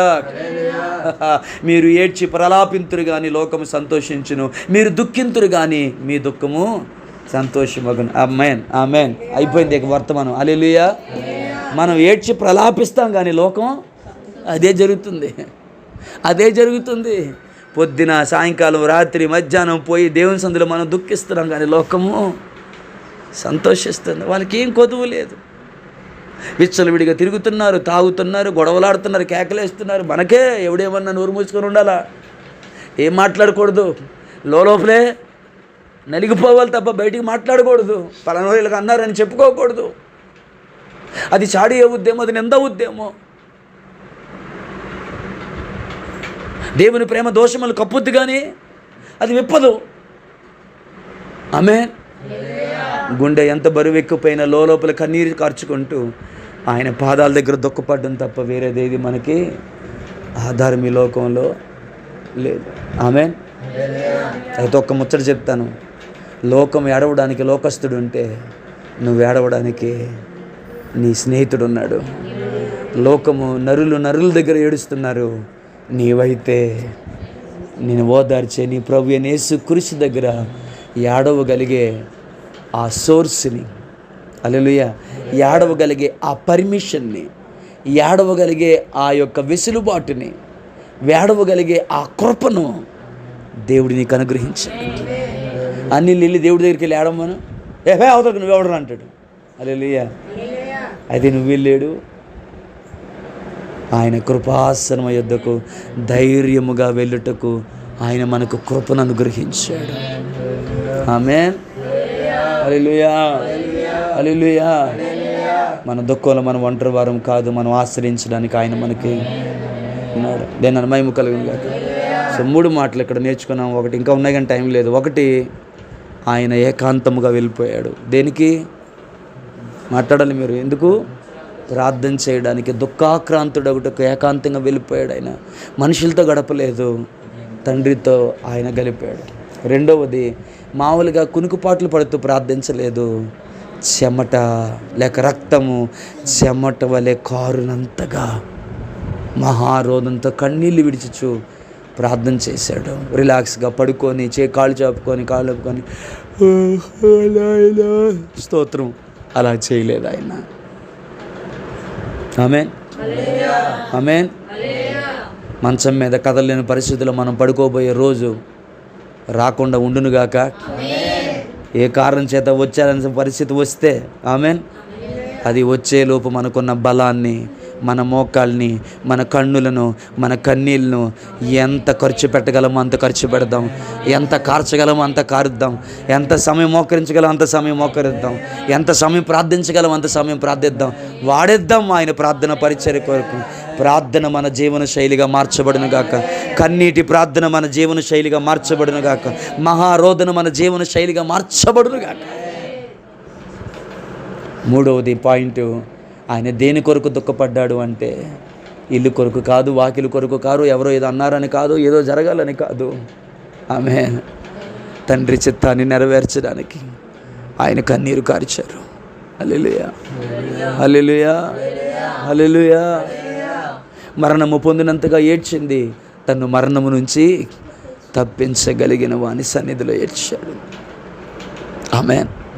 నేను అంటాను, ఒకవేళ పరలోకమందున్న మన తండ్రి యేసయ్య కన్నీటిని కూడా బుడ్డిలోకి తీసుకుంటే అందరికంటే హై లెవెల్లో ఉండే కన్నీరు ఆయనదే. ఎందుకో తెలుసమ్మా? ఆయన ఏడ్చింది ఆ 33.5 సంవత్సరాలు మాత్రమే కాదు, నేటికి తండ్రి కుడి పార్శ్వమున మన కొరకు ఆయన విజ్ఞాపన చేస్తున్నాడు. నేనంటాను, ఆయన కన్నీరే మనము కనికరించబడ్డానికి కారణమయ్యిందేమో. ఆమేన్, ఆమేన్, ఆమేన్. నాన్న ఒక్కసారి కళ్ళు మూస్తే, కళ్ళు తెరిస్తే వెలుగురా, కళ్ళు మూస్తే చీకటిరా, నోరు తెరిస్తే శబ్దమురా, నోరు మూస్తే ప్రార్థన ఉండదు, నిశ్శబ్దమురా. ఏ క్షణమో తెలియదు జీవితాంతం, ఈ క్షణమే చేసుకో యేసుని సొంతం. కళ్ళు తెరిస్తే వెలుగురా, కళ్ళు మూస్తే చీకటిరా, నోరు తెరిస్తే శబ్దమురా, నోరు మూస్తే నిశ్శబ్దమురా. హల్లెలూయా. ఆ నిశ్శబ్దం రాకముందే, ఆ చీకటి మన కన్నులకి కలుముకోకముందే రండి, అంగలారుద్దాం, కన్నీరు కారుద్దాం, వేడుకుందాం. మన పట్ల దేవుని చిత్తము కొరకు, దేశ రక్షణ కొరకు, మన పిల్లల స్వాస్థ్యము కొరకు, సంఘ క్షేమాభివృద్ధి కొరకు ఆయన సన్నిధిలో ఏడుద్దాం. హల్లెలూయా. వంటకు ఒక సమయాన్ని కేటాయించి త్వరగా ముగించేసేయి. ఇంట్లో పనులు ఒక టైం పెట్టుకొని త్వరగా ఆ టైంలో అయిపోవాలని ముగించేసేయి. ఏదైనా అర్జెంట్ పని ఉంటే, ఏదైనా మీటింగ్కి వెళ్ళాలంటే, ఏదైనా పెళ్ళికి వెళ్ళాలంటే, ఇన్ టైంలో మీటింగ్స్ పనులన్నీ అయిపోవాలని ఒక టైం పెట్టుకొని ముగించుకుంటావు కదా ప్రతిరోజు. అలాగే పనులు ముగించేసుకొని మిగతా సమయాన్ని దేవుని మందిరంలో కొంతమంది సహోదరులతోనో లేకపోతే వ్యక్తిగతంగా ఆయన సన్నిధిలోనో గడపడానికి కేటాయించు. ఇకనైనా ఆయన మహిమ కొరకు వాడేద్దాం. ఆమేన్, ఆమేన్. దైవ చిత్తానుసారమైన దుఃఖము. ఆమేన్. హల్లెలూయా, హల్లెలూయా. ఎంత బాగుందో మాట కదా. దైవ చిత్తానుసారమైన దుఃఖము, ఎట్టి జాగ్రత్తను, ఎట్టి దోష నివారణకైన ప్రతివాదమును, ఎట్టి ఆగ్రహమును, ఎట్టి భయమును, ఎట్టి అభిలాషను, ఎట్టి ఆసక్తిని, ఎట్టి ప్రతిదండను మీలో పుట్టించెను. చూడుడి. ఆమేన్, హల్లెలూయా. దీవించబడ్డారని నేను నమ్ముతున్నాను. దేనమ్మనికి మహిమ కలుగును గాక. ఆమేన్. నేను కోరుతున్నాను, ఈ మాట పలకడం మీకు ఇబ్బందికరంగా ఉంటే మన్నించండి. ఈ ఇంటిలో ఎల్లప్పుడూ దుఃఖం ఉండును గాక. మిమ్మల్ని పిలిచింది దుఃఖం పోవాలని, మీరు వచ్చి దుఃఖాన్ని ప్రకటించబోతున్నారు. ఏంది పాస్టర్ గారు అంటే, ఈరోజు వరకు ఈ ఇంట్లో లోకానుసారమైన దుఃఖం ఉందేమో, ఈ రోజు నుంచి దైవ చిత్తానుసారమైన దుఃఖము ఈ ఇంట్లో ఉండాలి బిడ్డ. ఈ ఇంట్లో ఉండాలి, ఈ ఇంట్లో ఉండాలి. ఆమేన్. ఈ ఇంట్లో ఉండాలి, ఈ మందిరంలో ఉండాలి. దేవునమ్మన మహిమ కలుగును గాక. అట్టి కృపను, అట్టి యోగ్యతను. అందుకే అన్నాడేమో, ఆమేన్, దుఃఖపడువారు ధన్యులు. ఇదేందిరా చిత్రమైన మాట. జవని అన్న బలి అంటారు. ఈ మాట గురించి ఏమంటారు తెలుసా? హల్లెలూయా, హల్లెలూయా. ఆమేన్. డబ్బున్నవారు ధన్యులు, ఆరోగ్యం ఉన్నవారు ధన్యులు, సంతోషంగా ఉన్నవారు ధన్యులు, ఆనందించేవారు ధన్యులు. ఇలాంటి డైలాగులు బాగుంటాయి. కానీ విచిత్రమైన డైలాగ్ వేసాడు యేసు ప్రభు. ఏంటది? ఓరే, దుఃఖపడువారు ధన్యులట, దుఃఖపడువారు అదృష్టవంతులట, దుఃఖపడువారు భాగ్యవంతులంట, దుఃఖపడువాడు హ్యాపీ మ్యాన్ అంట. ఏం చిత్రమైన మాట చెప్పాడు కదా నాయన. నిజంరా, ఆయన చెప్పిన మాట అది. దుఃఖపడువారు ధన్యులు వారు. ఆమేన్, ఆమేన్, ఆమేన్. వాళ్ళు ఓదార్చబడుదురు అంటే మనుషులు కాదు, ప్రేమ కలిగిన తండ్రి నిన్ను ఓదారుస్తాడు. మామూలు ఓదార్పు కాదు. దేని కొరకు నువ్వు దుఃఖపడ్డావో దానిని నీకు అనుగ్రహించి మరి నీకు ఓదార్పును దయచేస్తాడు ఆయన. హల్లెలూయా, హల్లెలూయా. ఆయన చిత్తమును నీలో కార్యసాధకము చేసి మరి నిన్ను తృప్తిపరుస్తాడు ఆయన. అంతే తప్ప ఆ దుఃఖం ఎలాంటి దుఃఖం అంటే, నువ్వు వేడుతుంటే నీ దగ్గరికి వచ్చి నేనున్నానని గుండెకి చేరదీసుకొని తలంతా ఇలా నురిమేసే దుఃఖ ఓదార్పు కాదు. ఆదో ఓదార్పు కూడా ఉంది. దానితో పాటు ఆయన ఇచ్చే ఓదార్పు ఏంటో తెలుసా? దేని కొరకు నీవు దుఃఖపడ్డావో దాన్ని నీకు దయచేసి ఆ చిత్తమును నీలో నెరవేర్చి ఆయన ఉద్దేశమును కార్యసాధకము చేసి, నా దుఃఖము నా జీవితంలో ఆశీర్వాదకరమైనను, నా కన్నీరు నాట్యమాయనని నీవు ఎలుగెత్తి చాటి ఆయనను ఆరాధించే ఆ ఓదార్పును దేవుడు నీకు దయచేస్తాడు. ఆమేన్, ఆమేన్, ఆమేన్. హల్లెలూయా. చిన్నగా ప్రారంభించబడిన ఈ చిన్న సందేశం ఇంత దీవెనకరంగా దేవుడు ఉంచాడని నేను నమ్ముతున్నాను. ఎవరు ధన్యులు? ఏం లేదు నాకు. మొక్కగలిగిన వారు ధన్యులా? మరి నువ్వేం అన్నావురా? మొక్కగలిగిన వారు ధన్యులా? కుక్కగలిగిన వారు ధన్యులా? వినవాలేదురయ్యా. హల్లెలూయా. మొక్కగలిగిన వారు ధన్యులు అంటే వినబడింది నాకు. కాదది వాళ్ళ అమ్మ భలే నవ్వుకుంటుంది. సరిగ్గా వేసుకున్నారు నా కొడుకుని అనుకోండి. హల్లెలూయా. ఆమేన్. మొక్క దొరికిన వారు కాదురా, దుఃఖపడువారు ధన్యులు. హల్లెలూయా, హల్లెలూయా. సో మొక్క కావాలా దుఃఖం కావాలా? దుఃఖ కాదురా, వీడికి దుఃఖే కావాలట. దుఃఖం మీద అయితే మొక్క కొట్టొచ్చాను మహానుభావ. హల్లెలూయా. దరిద్రం నశించును గాక. Praise Lord. హల్లెలూయా. ఆమేన్. కదా, ఎంత బాగుంది కదా ఆ మాట. నేను అసలు ఈ మాటలు ఒక్కొక్క దాని గురించి మాట్లాడాలనుకున్నాను. దేవుడు నాకు టైం ఇస్తే. ఇప్పుడు కాదులేండి, ఎప్పుడైనా దేవుని మందిరంలో దుఃఖపడు ధన్యులు వారు ఓదార్చబడతారు, నీతి కొరకు ఆకలి దెబ్బలు ఏ ఉదయశుద్ధి గల వారి ధన్యులు. ప్రతి దాన్ని వివరించాలని ఉంది నాకు. ఎందుకంటే ప్రపంచాన్ని కుదిపేసిన అద్భుతమైన సందేశం అది. ఇంకా బాగా చెప్పాలంటే the first sermon of Jesus. దాన్ని ఎందుకు వదిలేసామని బాధ కలిగింది ఈరోజు నాకు. హల్లెలూయా. అందులో మొట్టమొదటి మాట ఈరోజు మనం మాట్లాడేసుకున్నట్టే, దుఃఖపడు వారు ధన్యులు వారు ఓదార్చబడదరు. హల్లెలూయా. అయితే దేని కొరకు దుఃఖం? ఎవరి కొరకు దుఃఖం? ఎక్కడ దుఃఖం? ఎవరి సన్నిధిలో దుఃఖం? బంధువులు ఎదుట, స్నేహితులు ఎదుట కాదు, మహోన్నతుడైన దేవుని సన్నిధిలో. అందుకేం రాసే తెలుసా? సియోనులో దుఃఖించు వారికి ఉల్లాస వస్త్రం. ఎక్కడ దుఃఖించు వారికి? అత్తగారి ఇంట్లోనా, మెట్టింట్లోనా, పుట్టింట్లోనా, పేస్టర్ గారి దగ్గర, పేస్టమ్ గారి దగ్గర కాదు, వదిన దగ్గర, బాప దగ్గర కాదు, ఆడపడుచు దగ్గర, మగపడుచు దగ్గర, ఎవడి దగ్గర కాదు. హల్లెలూయా. ఎక్కడ? సియోనులో దుఃఖించు వారికి ఉల్లాస వస్త్రం చేస్తారు. హల్లెలూయా, హల్లెలూయా, ఆమేన్. బాధ రాగానే ఫోన్ చేశాడు, అక్కే నీ దొక్క. హల్లెలూయా. జాత్ర నేను నన్ను మహిమ కలుగు. ఏదో మధ్యలో జోక్ చేయలేని కాదు కానీ, హల్లెలూయా. నీకు దుఃఖం రాగానే గుర్తొచ్చేది అక్క. నీ అక్కకు దీని దుఃఖానికి వద్ద అన్నం. హల్లెలూయా, హల్లెలూయా. వాళ్ళందరినీ పక్కన పెట్టి వాక్యం చెప్తుంది, సియోనులో దుఃఖించు వారికి ఉల్లాస వస్త్రమును, బూడిదకు ప్రతిగా పూదండమును. ఆమెన్. దుఃఖమునకు ప్రతిగా ఆనంద తైలం, భారభరితమైన ఆత్మకు ప్రతిగా స్తుతి వస్త్రమును ధరింప చేయుటకు ఆయన వచ్చాడట. ఎక్కడ? సియోనులో దుఃఖించే వారికి. ఎక్కడ? సో ఎక్కడ దుఃఖించాలి? ఎందుకు దుఃఖించాలి? ఎలా దుఃఖించాలి? ఈరోజు క్లియర్గా దేవుడు మనతో మాట్లాడారు. ఆమేన్. ఎక్కడ దుఃఖించాలి? ఎలా దుఃఖించాలి? ఎందుకు దుఃఖించాలి? అన్నీ మాట్లాడేశాడు ఆయన. సో చివరికి చెప్పాల్సిన ముచ్చట ఏంటంటే, దుఃఖపడు వారు ధన్యులు, వారు ఓదార్చబడు. పొద్దున అన్న సందేశాన్ని వింటుంటే హల్లెలూయా, మళ్ళీ నిద్రలోకి వెళ్ళిపోయినా కానీ కొన్ని మాటలు జ్ఞాపకానికి ఉన్నాయి. అందులో కొన్ని మాటలు ఈరోజు మీకు జ్ఞాపకం చేశాను నేను. భలే సంతోషం అనిపించింది. దేవుని అమ్మని మహిమ కలుగును.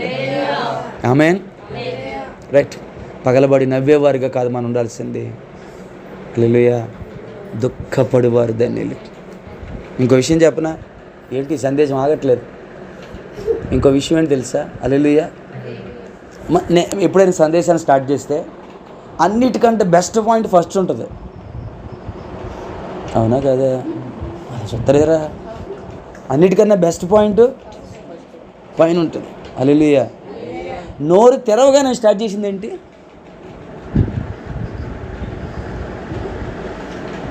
అలా చూసారేంటండి?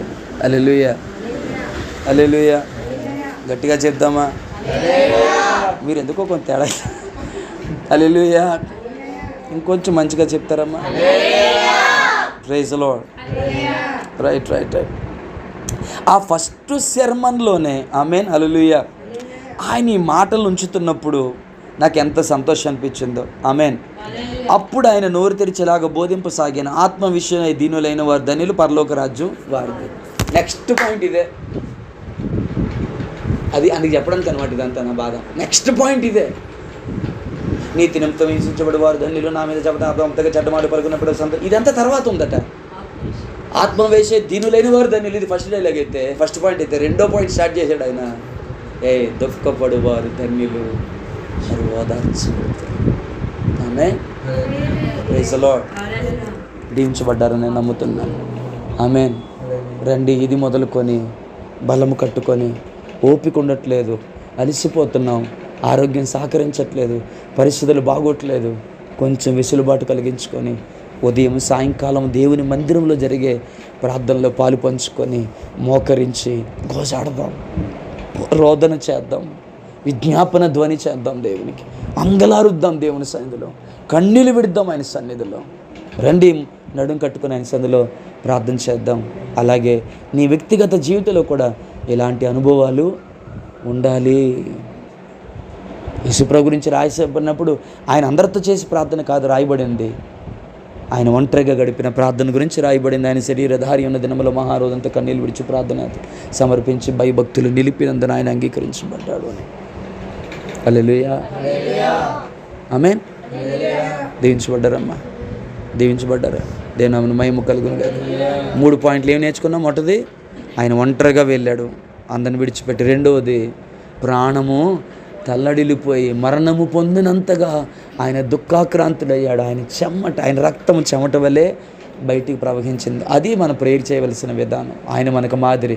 మూడవది ఏం నేర్చుకున్నామంటే, ఆయన ఎందుకు దుఃఖపడ్డారు అంటే, హల్లెలూయా, లోక సంబంధమైన పేరు ప్రఖ్యాతుల కొరకు, ఆస్తి కోసలు కాదు, లేకపోతే ఆయన పొందబోయే మరణం కొరకు కాదు, తండ్రి చిత్తాన్ని నెరవేర్చాలి అని. తండ్రి ఎడబాటును భరించలేనందుకు, పాపమెరుగని ఆయన పాపముగా మారినందుకు. మరి మనం పాపంలోనే బతుకుతున్నాం, పాపపు రొచ్చులోనే బతుకుతున్నాం. మనకేదా దుఃఖం? దేవుని అభిషేకాన్ని విడిచిపెట్టి ఎంతకాలం అయిపోయింది? ఏది ఆ దుఃఖం? ఏ దుఃఖము? రక్తము చెమటలా కారిన దుఃఖం ఏది? అర్థమవుతుందా? ఆయన దుఃఖంలో 3 విషయాలు అర్థమవుతున్నాయి. ఏంటి? ఒకటి, తండ్రి చిత్తం నెరవేర్చాలని. రెండవది ఏంటి? తండ్రి ఎడబాటును భరించలేక. హల్లెలూయా. మూడవది, పాపమెరుగని ఆయన మన కొరకు పాపంగా చేయబడి, పాపాన్ని భరించలేడు ఆయన. పరిశుద్ధుడు ఆయన. ఆయన పాపిగా కాదు సిస్టర్, పాపముగా చేయబడ్డాడు. దాన్ని ఎలా భరించగలడు? భరించలేకపోయాడు. కాబట్టి రక్తం కారినంతగా పోరాడితే ఈరోజు మనం పాపంలో బతుకుతూనే. మొన్న ఇప్పుడు ఒక వర్తమానం వింటాను, అన్న భలే చెప్పాడు. హల్లెలూయా. ఆదామా నువ్వెక్కడా? ఏదైనా తోటలోనే ఉన్నాను. ఎక్కడున్నాడు? ఏదైనా తోటలో ఉన్నాడు, మందిరంలోనే ఉన్నాడు, దేవుని సంధిలోనే ఉన్నాడు, కానీ దేవునికి దూరంగా ఉన్నాడు. తర్వాత దేవుడు బయటికి వెళ్ళగొట్టేశాడండి. కానీ ఆదాం బయట లేడు. ఎక్కడున్నాడు? ఆదామా ఎక్కడున్నావు? నీ సన్నిధిలోనే ఉన్నాను కానీ, నీ మందిరంలోనే ఉన్నాను కానీ, నీ కనుచూప పరిధిలోనే ఉన్నాను కానీ, నీ ఎదురుగా రాలేని పాపపు బతుకైపోయింది నాది. ఈ సోపుతో నన్ను కడుగు, నా తల్లి నన్ను పాపంలో గర్భం ధరించిందని ప్రాణం తల్లడిల్లిపోయేంతగా దావీదు ఏడ్చాడే. ఎందుకో తెలుసా? ఒకటి, దేవుడి ఎడబాటు కలిగిందని. రెండో, తన అభిషేకాన్ని కోల్పోతున్నాడని, దేవుని సందులోంచి వెలివేయబడుతున్నాడని. అంత మాత్రమే కాదు, తను ఒక పాపముగా లేదా పాపిగా, అంటే పాపం చేశాడు అని. అందుకే అన్నాడు, నా పాపమును క్షమించు. ఈ సోపుతో నన్ను దేవుని ఎడబాటుని భరించలేకపోయిన కార్చిన దుఃఖం అది. ఏది ఆ దుఃఖం మన దగ్గర?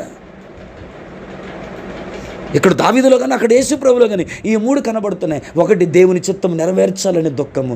రెండవది, దేవుని ఎడబాటును భరించలేని కార్చిన దుఃఖము. మూడవది, పాపమెరుగని ఆయన పాపముగా చేయబడితే ఆ పాపాన్ని భరించలేని తత్వం. హల్లెలూయా. ఒకరోజు నేను బండి మీద పోతున్నాను. అసలు నేను గాజువాకి వెళ్ళాలి, నాకే ముందు త్వరగా ముగించాలని ఉంది.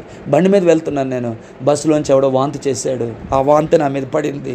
వాడు మందు కొట్టినట్టున్నాడు. దుర్వాసన భరించలేకపోతున్నాను. కనిపిస్తుంది.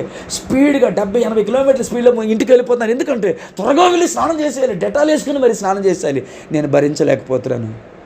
ఆడెవడో చేసిన వాంతిని మనిషినైనా నేను భరించలేకపోతే నా పాపాన్ని భరించాడు ఆయన. తన మీద వేసుకున్నాడు ఆయన. అందుకు దుఃఖం. అయితే ఈరోజు మనకు ఉండాల్సిన దుఃఖం ఎందుకో తెలుసా? దేవునికి ఆయాసకరమైన పాపం మన తలంపుల్లోనికి, మన కోరికల్లోనికి, మన శరీరంలోనికి ప్రవేశిస్తుంది. దాని విషయమై